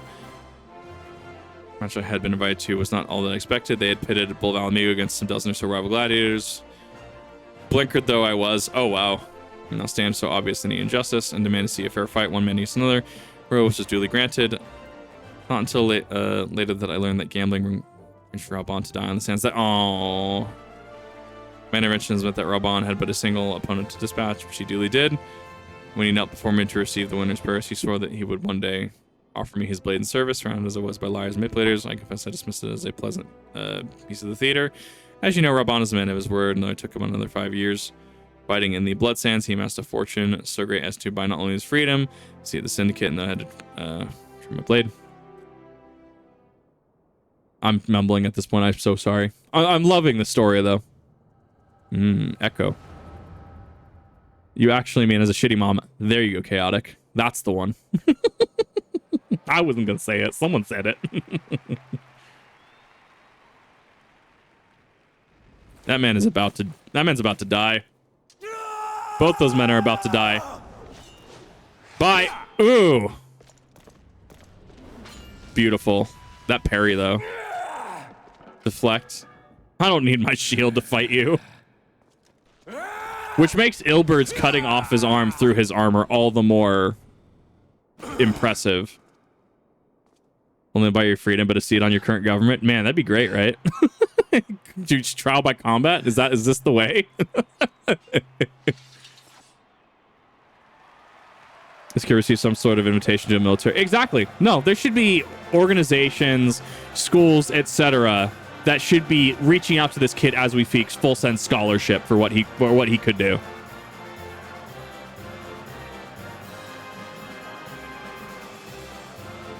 The fanfare, I love it. It's an altered fanfare. Your Grace, you mustn't. The danger is too great. Please, Your Grace, come back. I beg of you. Amazing. She is. She's just. You're the one who needs looking after, Master Shah. Amazing. Raban! I love it. I've kept the promise made. So you have, and in turn, so too shall I keep mine. With your winnings, you have become one of the 6 most wealthy souls in all Uldar, and so, as tradition dictates, Rauban Aldin, yeah. you have earned yourself a seat on the Syndicate. May your new station garner you still greater glories. I am honored, Your Grace, and vow to serve with every fiber of my being from this day till my last. Rauban is healthy masculinity.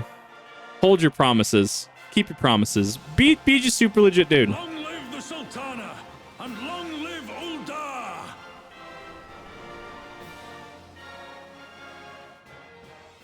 Graduation theme. I could see it, though. I could see it. 90 Jew come mad, right? Let's go deeply for my well-being, of course. Papa Sean's love for me is a grandsire for his grandchildren. But upon matters of governance, I cannot turn to bodyguards and maidservants for counsel. Rauban, with his authority of the syndicate position, was the first sword I could wield. He was the only edge which could cut the strings that bound me. There's a lot in this, actually. Make case maps, it's not going to notice by the Sultan Storm for long. The other places I would visit to Asnath Ossuary. That should be getting near Camp Drybone, right? Grand Melee was because he wasn't used He's just one fighting arm yet. I'm actually surprised we don't have a like clockwork version of his arm yet. I'm surprised he hasn't gotten a another arm yet. Like I think I don't know, it might hamper him at this point now that I think about it. But it's one of those that I'm just thinking, and I'm just like, man, this man could probably just get another arm. Like the Goldsmith Guild is right fucking there. Game wedding ceremony? Is it? I've never seen an in-game wedding ceremony. I've never seen a bonding. I could make a second account and marry myself. That could happen. We can just have an absolute field day with Kip lore, the deep lore. This is on call, right? People fought. Oh, 100%. Raban is just built different. No, this is not. Okay, this is the Cult of Small. Brett and Raban led the Alliance forces in the battle on the plains of Cartno, and I remained here. For with all my heart that Archon Louis would have the power to rouse the 12. Since the day I made custom visiting the shrine during each of my little excursions here, seek the blessing of Thal, reflect on my choices, and ask myself if I'm fulfilling my duties as Sultana. You are rightly celebrated as champion because you have led the line in 100 battles for the good of Eorzea. In much the same way, I believe the measure of a monarch lies in how she leads her people in times of adversity. By being Sultana worthy of the name, I cannot turn a blind eye to troubles facing Ul'dah. I have chosen my path. Kip Almegan are free from imperial chains. Seek a way to aid the refugees. So this is her returning to her plans. Her time just wasn't ready yet. Did I miss a spoiler? I think I missed a spoiler in chat, but that's fine. If it's a spoiler, I'm okay missing it. Display how we can seek to begin the long trek home. Facilitate the progress and made myself a small contribution. An artisan school in Rogers Reach for any who wish to learn new trades. Realistically, however, you get the training to yield tangible benefits. What happened here? What is happening? Oh, that's the day cycle. There's a seam there on the floor. And then that's how do I break this cutscene? How do I break the cutscene? Yeah. Don't have ears. These people will need to shelter and employment if they are to survive in this time. Although Treasury shall provide. Especially where and when we shall allocate necessary funds is, of course, another question.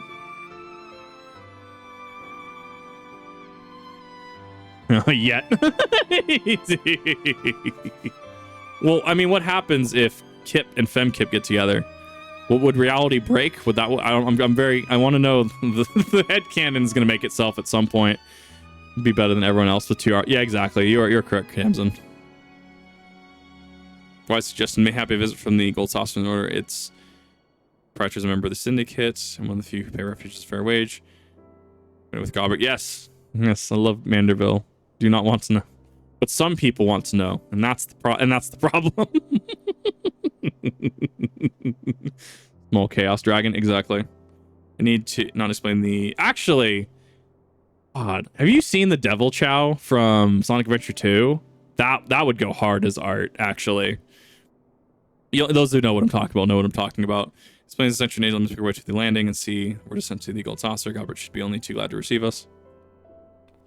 Munching popcorn, you absolute legend.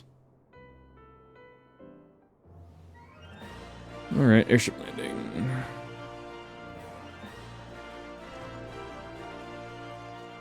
Female version of himself. I mean, so the funny fact about that actually is this is not the first time I've had people around me actively trying to debate the finer points and ethics of this. It's hilarious because this keeps coming up. I'm not the one that incites it, but it keeps coming up. Public airship before will be my first visit to the Gold Saucer. Must confess some excitement. I can just warp to the Gold Saucer. Not the first.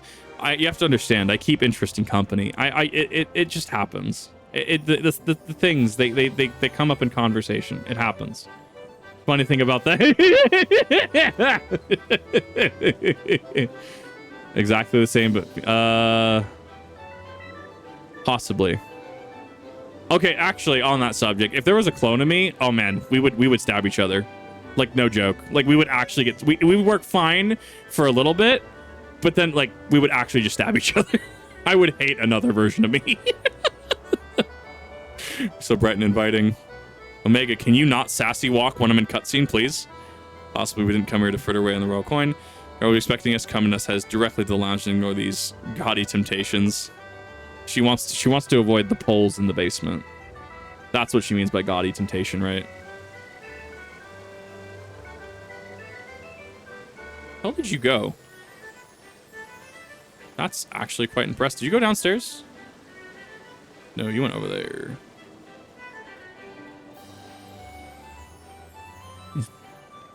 Perfect clone of us, right? Legend. Let the robot cook. He's sassy. That's the thing. He sassy walks. Look at that. Look at that sassy walk. In weapon from another star system. I'm in the right place, right? Yeah, I'm in the right. Oh, it's upstairs. That's why. Whoops. I forgot this place has an upstairs.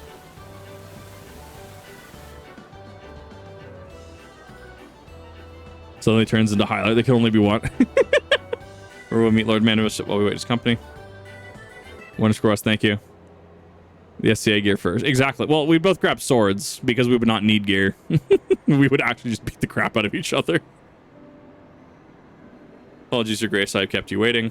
What an absolute Chad, this man. No apology necessary, God, but my request was sudden. You were kind to make yourself available at such short notice. Kip and the Sultan stuff come calling. There's no more important engagement.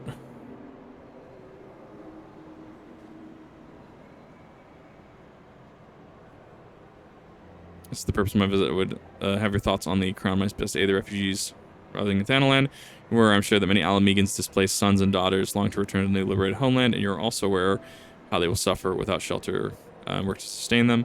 Use a nation's wealth to spare them that suffering. What advice would you have on the matter of how it might best be distributed? Man is about to actually drop the sickest plan ever. The unusual circumstance of our meeting and Your Grace's choice companion would suggest to me a desire for an honest and unvarnished opinion. I shall give you one. What a cool dude.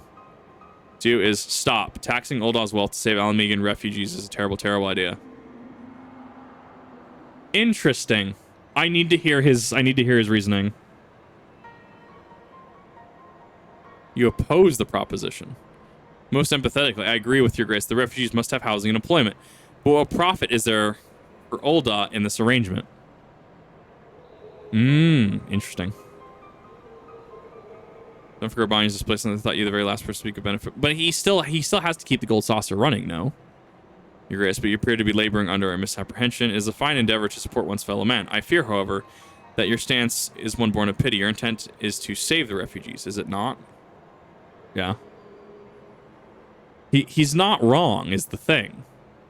All our potential, we are indolent creatures by nature. If unconditional charity is all we know, then we begin to rely upon it, to expect it.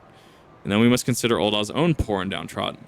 Should they hear of your spending the nation's coin not to improve their lot, but to nurture the distant citizens of Alamigo, it is unlikely they will applaud your generosity. This is also true. This starts a domestic policy. What's the word? It starts a domestic affair. It is not Your Grace's intention to foster new resentments, but to spread goodwill. We gotta put them in poke. Yeah, hell yeah, do it. In this support our place of refuge must promote self-sufficiency while also serving the interests of the people of Ulda. That's the one. That's the one right there. Nail on the head. Some things, in fact, are not so black and white. Such an arrangement will create far more equal relationship in returning the Alamegans, even as it generates the revenue required to win the approval of your subject. Yes. Give them the means to work. And also, I mean, that's the thing, is that's why you have policies and stuff in place, so you don't have people working 90 hours a week on like 725. But Kip, overtime is, that's what I said, 725. Hate shitty people. So much to ponder, Lord Mandeville. Thank you. Well, even then, that's why we have policies for overtime is time and a half, right? That's why we have policies like that, to prevent exploitation. Give them the means and prevent exploitation while you're at it. That's the one. This game gets really meta really quick, and that's kind of why I love it. It gets really meta.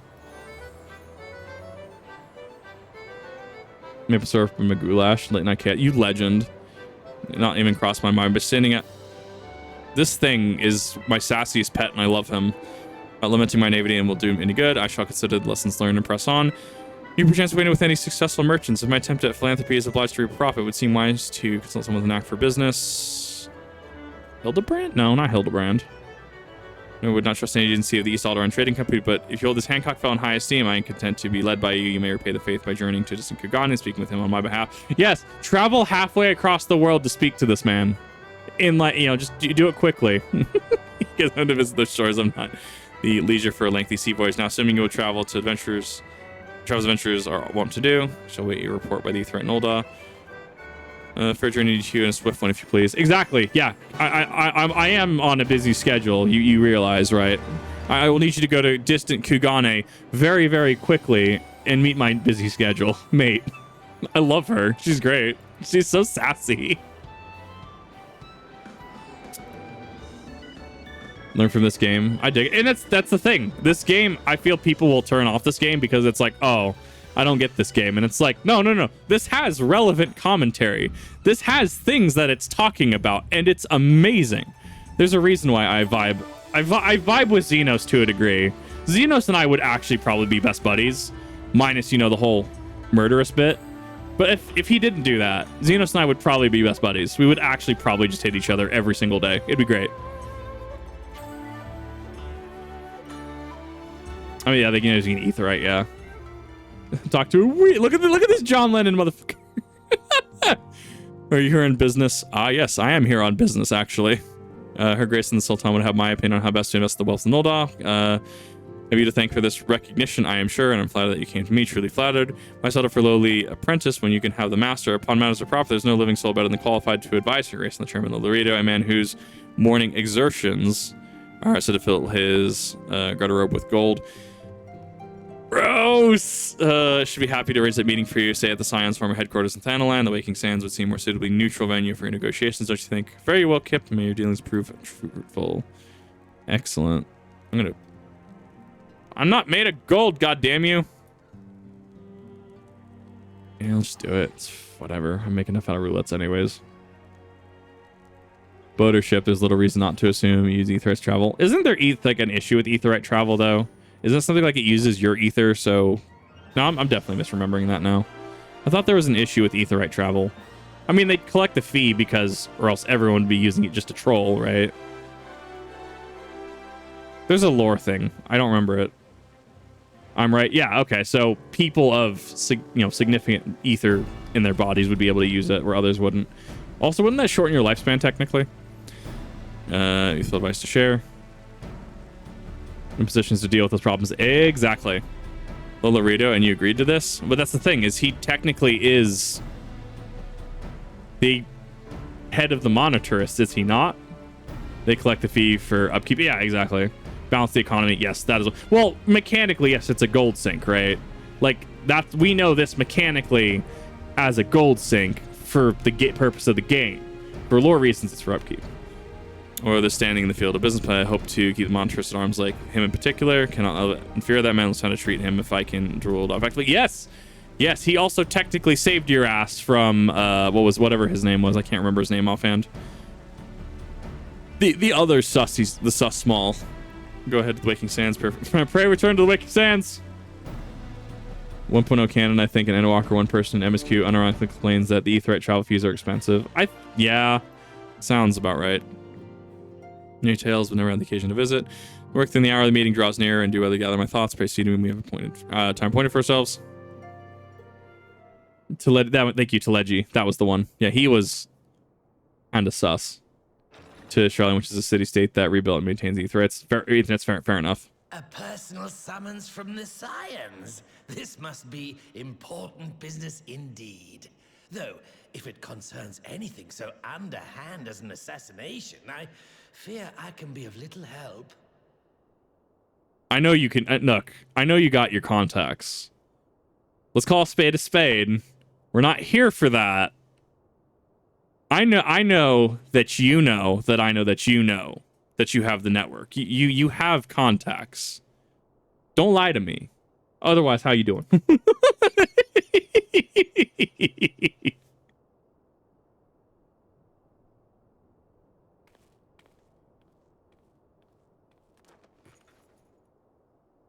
This is truly a meeting of the small. I love that she also has the mask on.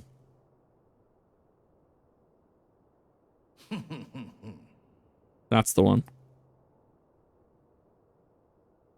You have made your point. 'Tis indeed unsettling to find oneself seated across from an impassive mask. So are they going to reveal their faces? Is that what's at play here? Yes, it is. They must reveal themselves. What a Chad. Would this better please your grace? Or should I address you as Lady Lilira? That's the one. They knew, but it's a gesture of, let us reveal our intentions. Let's just chat. Let's have a chat. Nay, the deception has served its purpose. I'm glad to see you found amusement in my little jest, Lord Lolorito. But shall we proceed to the business at hand? Yes, exactly. Let's have an honest conversation. I must say, I am most eager to hear your proposal. Simply put, I would aid the refugees camped in Thanalan in their efforts to return to Alamigo. The reparations you paid in the wake of your earlier misdemeanors will be used to fund the endeavor, together with the fortune seized from the late Teleji Adeleji's estate. But this plan is not intended to benefit the displaced alone. I would make of this an investment which shall enrich Uldar and Alamigo both. Ooh, she's like, profit, what? Who are you? Who have you done with Donima? The wealthiest man in all of Thanalan? I beseech you then, Lord Lolorito, share with us your mercantile wisdom. I love it. The sass. Ah, 'twould seem your grace has matured beyond acts of earnest yet misplaced charity. Pray tell me more. There is business here. Let's have a chat. We'll make some business, do some things, do some dank. Mod for Portal. There's a lot of good Portal 2 mods out there. In return for facilitating the repatriation of refugees and assisting in the establishment of new industry in Alamigo, you ask that a proportion of all subsequent profits be promised to Uldar. I am impressed, Your Grace. 'Tis an elegant solution, albeit one lacking certain crucial details, specifically which industry and where. Yes, waiter, apple juice, please. How swiftly you identified the weakness in my plan, just as I knew you would. I don't know. I felt if I had the funds, I could potentially do business fairly well. I don't know. I say that, but I also hate dealing with certain people. Across the length and breadth of Gear Abania, and you know the land far better than I. Masonry, stonework, quarries, mines. Which of the settlements you visited would best provide a home for our refugees? Which has the greatest potential to flourish, given the appropriate investment? Right.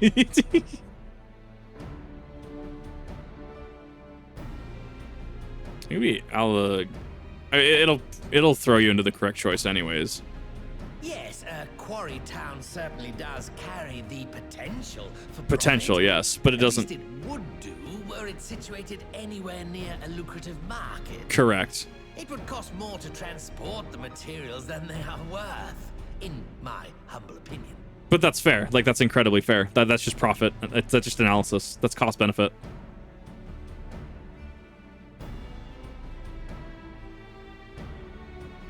Yes, if a stable trade route can be established between Uldar and Alamigo, then Alagiri would once more become an important waypoint. But while such growth would greatly benefit its current residents, right, I'm afraid it could sustain little beyond that. No, also fair. It's not to say that it's forever off the table, but for right now, I love that it just clearly want me to say this. Yes, that desolate little village on the shore of Loch Seld. Uh-huh. The salt? Yeah, so... I know the salt tree and its products well. The Imperial invasion brought an end to their more widespread distribution, much to the dismay of many a wealthy gourmand, myself included. Interesting. Salt has ever been a transformative ingredient, and in this instance, I dare say, it could transform a modicum of effort into a mountain of gil. Salt mines, that's the one. I've not done the Culinarian questline, no. The local citizens will need to be consulted, of course. But I trust the East Aldenard Trading Company can be relied upon to provide its assistance in negotiating a mutually beneficial arrangement. I've been reading that as Alderon this whole time. I did not read that as Aldenard. Naturally, Your Grace.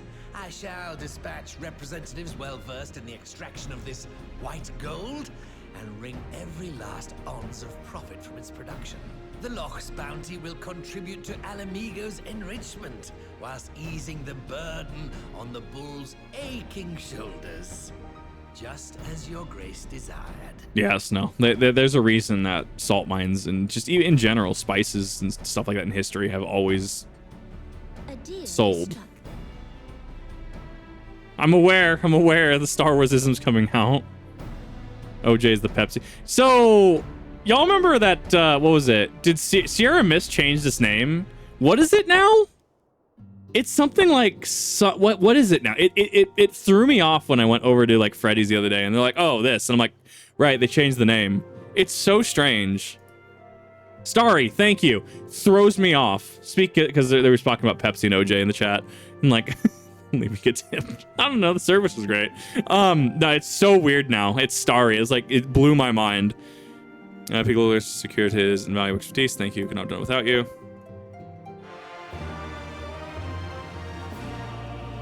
Game brings up issues like this patch where other games would be like, let's do this and everything will be great. It's like, no, stop. The issues are not that simple. Let's handle it carefully. Exactly. 100%. Of course, it's deciphered or decided we shall return to this place. New minister is being worked on implementing pictures of the plan. If I could prevail you one more time, I think that you'd convey the details. Negotiate Commander next Hex. And you return to Alamigo. When does 4.2 start?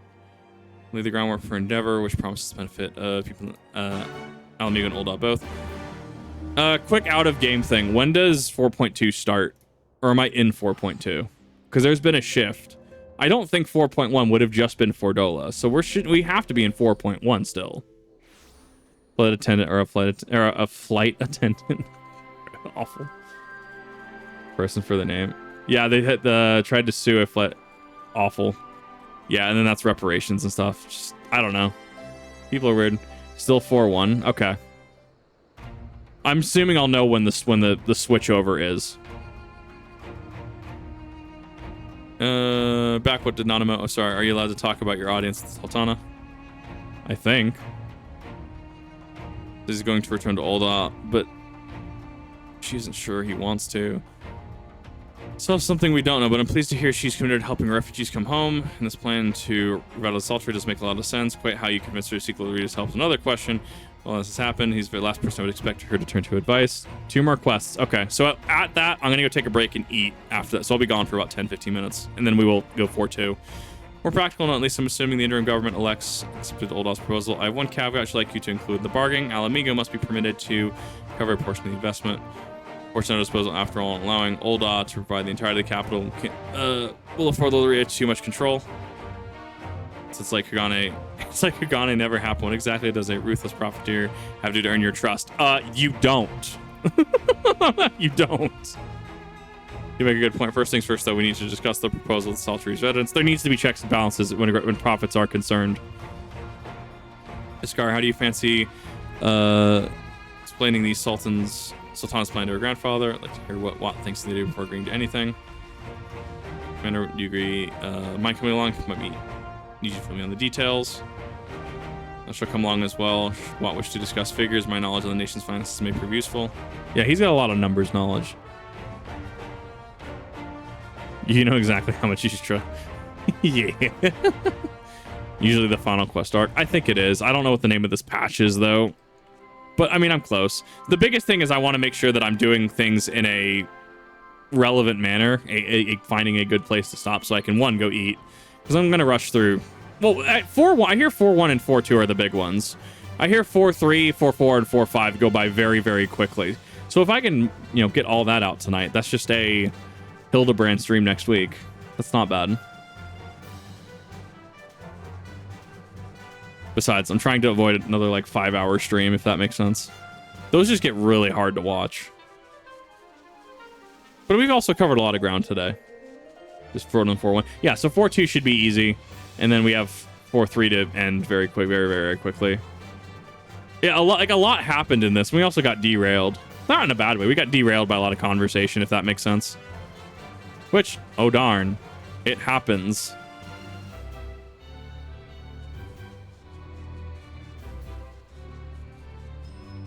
Is the dungeon. Well, yeah, the queue times in that, which thankfully Tamsin hopped in to help me with that queue. Very short quest-wise, but there's a lot of cutscenes. Fair enough. Intermission brings you young ones to it's home. Want to rebuild the saltery, tell them about the deal. Big us for having squirrel brain every once in a while. To be fair, it happens. That's why I stream. I get squirrel moments all day. We never had the coin talents to put this place back to how it was, but it sounds like it's about to change. One small wrinkle in your plan doesn't account for the nasties queuing up to eat anyone who goes near the shore. Essential just to call the buggers, but the Imperials weren't there to help the likes of us. Don't worry, we'll take care of that, Commander. Next has been Commander Hex, excuse me, talking about the regular patrols, and I'm sure she'd assign me to the lock if I asked. Appreciate that, Whisker Armor lad. Truly, what this means you've done better with that blade of yours. I'm training eye, but mostly to kill Imperials. Some experience hunting monsters, don't you? Think you could cast an eye over a few of the local beasties and tell me how to deal with them. And head to the lock. Hyperfixation. What do you mean hyperfixation? Whilst you're busy attending to local fauna, I shall see Master Watt explain exactly what is required to restore the salt spirit to its former glory. Good hunting. All right, kill some shit. Got it. What's a yabby?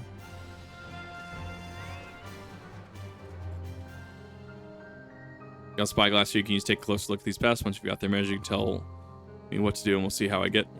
Search your surroundings with yabbies. Yes, it's just the FPS cam. Oh, it's these things. Yeah, they're really cool insects.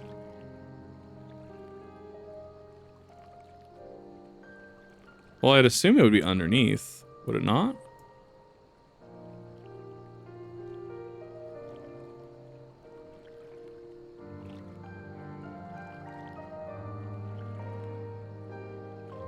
Surely it wouldn't be the tail.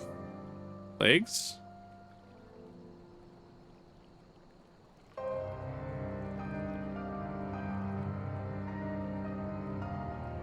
Joints?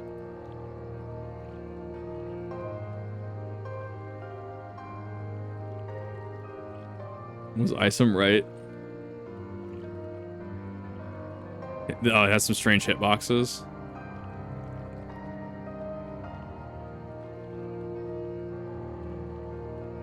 It's got to be the underside. It has to be.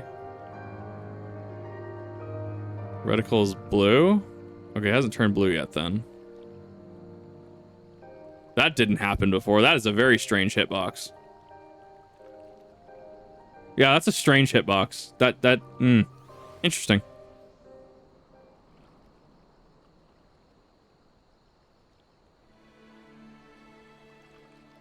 Jaw. Protected by a hard carapace with the underside of its head looks soft and vulnerable. Well, yeah, the entire underside is going to be vulnerable. It's a shell. Actually, that is a prey animal. What eats it? Like you found a yabby smacking a rock. Any suggestions? Hit it as hard as you can. Here for like 5 minutes. I mean, like, it makes sense because there's a shell. But honestly, that's the thing is like, there's no feet that I will critique design wise. There's not really feedback, so that's going to be an issue for a lot of people. What eats something that exactly that is a prey animal. That is not a predator. I mean, it's up and it's I guess higher on the food chain. It is not the highest on the food chain though. What is above it? Like the frogs? Dead. Yeah. Charges forward, black screen, dead. Just comedy. I will say 14 does put you in talking distance of most NPCs when you finish a quest. There's a couple that it doesn't, but it usually does, and I appreciate that. It's good position placement. Something we can done like a sack potatoes, get something else.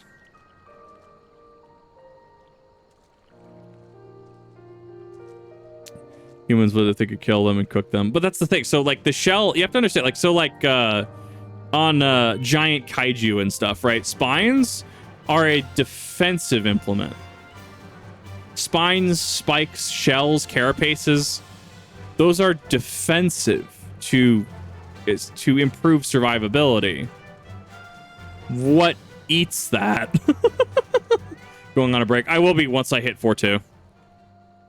Yeah, be so much stressing what else out there. It's gonna be the frog, isn't it? The hell is that? It's the eye. Now, see, but now that you know what the feedback is, you know what to look for. You know to look for it to turn blue.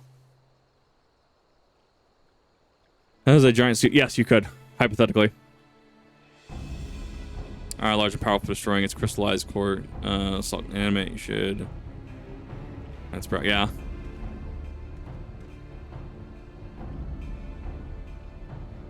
Hit it really, really hard is the other one. I love it.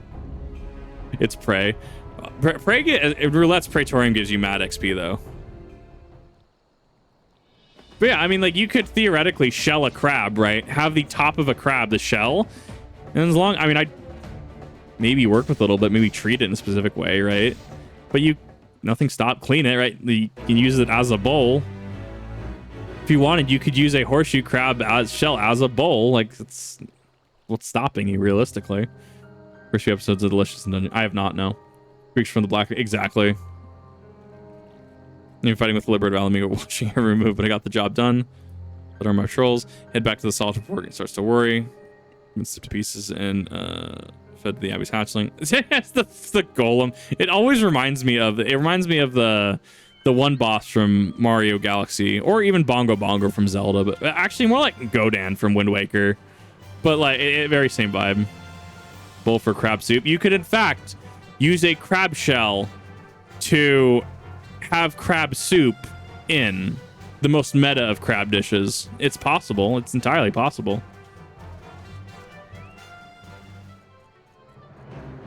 Let's get super soft and thin because we have tools to ensure our survival. Something like hippos and elephants have much. Yes, exactly. In one piece, dealt with those beasties have. It all comes down to evolutionary adaptation and why certain things. Asking the question why. Why does it have this? Instruction from Kip here. Once I've shared what I've learned with the others, we should have no trouble in keeping the shoreline clear. You become a fine young man indeed. Too often later hear tales of folk in the city, drunk on victory and hungry for revenge with their heads stuck firmly in the past. Sassy Omega. Set of sights in the future are things that will improve our things a lot. Things like getting the sultry ready to welcome our long-lost countrymen.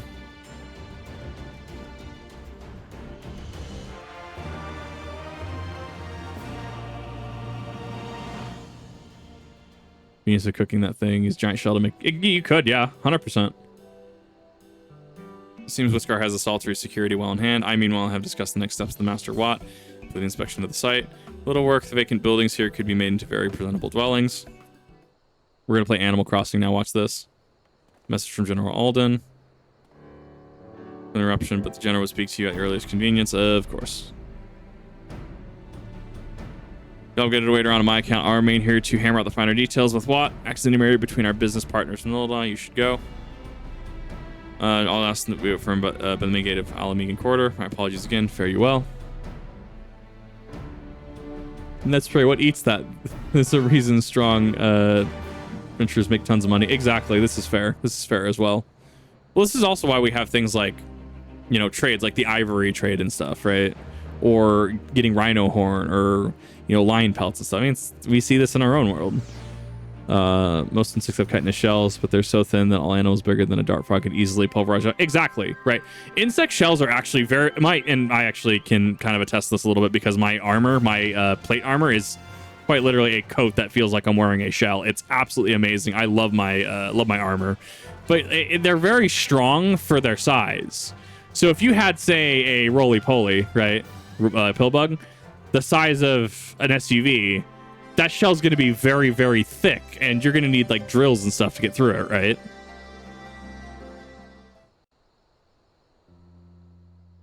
This should be the end of 4-1. Yeah, this looks like the end of 4-1. That wasn't bad. That was like 2 hours. Not bad. It was, yeah, it was, yeah. People are screaming for the butcher's blood again. No sooner have we broken up one mob than another forms. Thankfully, all have been amenable to reason, thus far. But it is no concern of yours. It kind of is. It's going to be my concern. And his comrades apprehended in the peaks. Mm-hmm. By their uniforms, the captives were first judged to be Imperial troops. But after further investigation, their true identities came to light. Is it the skulls?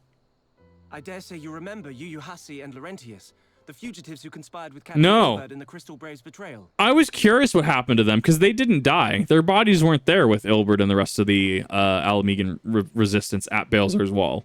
I was curious where they went. Aye, well, it would seem they followed him all the way to the wall. It was they who orchestrated the slaughter of the resistance fighters prior to the Griffin's infernal ritual. Yes. Were it in your hands, how would you punish these men? They need a fair trial. That's the issue. Like, it's not the answer. Yeah, because their bodies weren't among that. Animals. Yours is a more merciful brand of justice than mine. Oh, there are fates worse than death. I assure you. In any That, event, that's not saying a lot. Thank you for your honesty. When the time comes for the Alliance to pass judgment, I'll see that your opinion is heard. Well, that concludes our business here. But there is more, I would say. Walk with me. Yeah, no, they were there in the cutscene. I just didn't know what actually happened to them. I like that they actually are here. Force me to enter. The Ewoks have traps with large slabs of meat and huge nests. There are huge carnivorous animals out there. And the Ewoks... Yes, the Ewoks are in fact the apex predator in that ecosystem, and it's amazing. I bear a share of the blame for Ilberd's atrocities. Had I openly supported the cause of Alamegan liberation, he might not have felt driven to do what he did. But your hands were tied. Things could have been different, and I'm sorry they aren't. You can't blame yourself for that. But even after all that has happened, my homeland is free. With the Scions and the Alliance at their side, my countrymen have reclaimed what many thought lost forever. Ilberd became a demon to liberate Under her Alamigo. new leadership, I have every confidence that Alamigo will emerge from the shadow of the Empire and rise once more to greatness. He did exactly what he said he was going to. Which means my work here is done. Soon I will return to Ul'dah and take my place at the Sultana's side. Father... I'll not deny there's a part of me that wants to stay. The same part that contemplated renouncing my rank and joining you as a wandering sellsword. Man, that'd be great. But I pledged my blade to Nanamo, and I will not betray that oath. What a Chad. Like, straight up. I love this man. Is this truly what you want, Father? It is. Ever has my sword been hers to command, and ever shall it remain. He is needed in Ul'dah. They need each other. Thank you for lending an ear. When all the rest are clamoring for me to stay, I trust you'll send me on my way.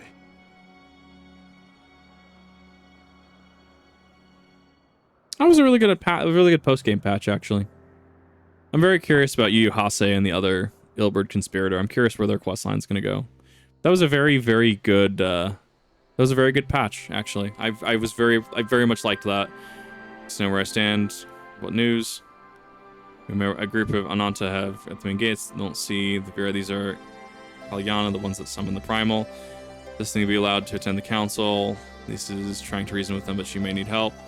Nation extended to all the native beast tribes, but we assume Kalyana would refuse out of hand.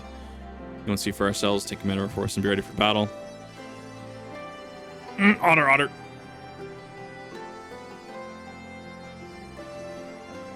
Yeah, no, this makes sense. Tapatio aunts. Tapatio ramen, if you've never had it, is also a thing, actually. If you've never actually had it, it was rough. It is rough on your stomach, but man, it was an experience. Went to Walmart, and it was like literally Tapatio brand ramen. Oh boy, was that an experience. That is one you try once, and you're like, damn, this ramen beat my ass. Working solely on aggression and pride with no thought of how to actually free Alamigo or what to do afterwards. He was a fanatic who took nothing from his own wants into account. Well-written character. And I love him. No, Ilbert is great. Ilbert actually hits a lot of the same plot points Lelouch does for me, actually. It was great. It was spicy ramen. Yes. And it was acceptable. But alas, at this point in time, I'm going to go take a break if you're on stream. If you are on the Kip TV channel, thank you for coming out for 4.1. I really do appreciate it. And we're approaching the end of Stormblood proper. And hope you have a good one. Check out some of the other VODs if you're curious on any of my other thoughts and stuff on that stuff. And it will see you in the next one.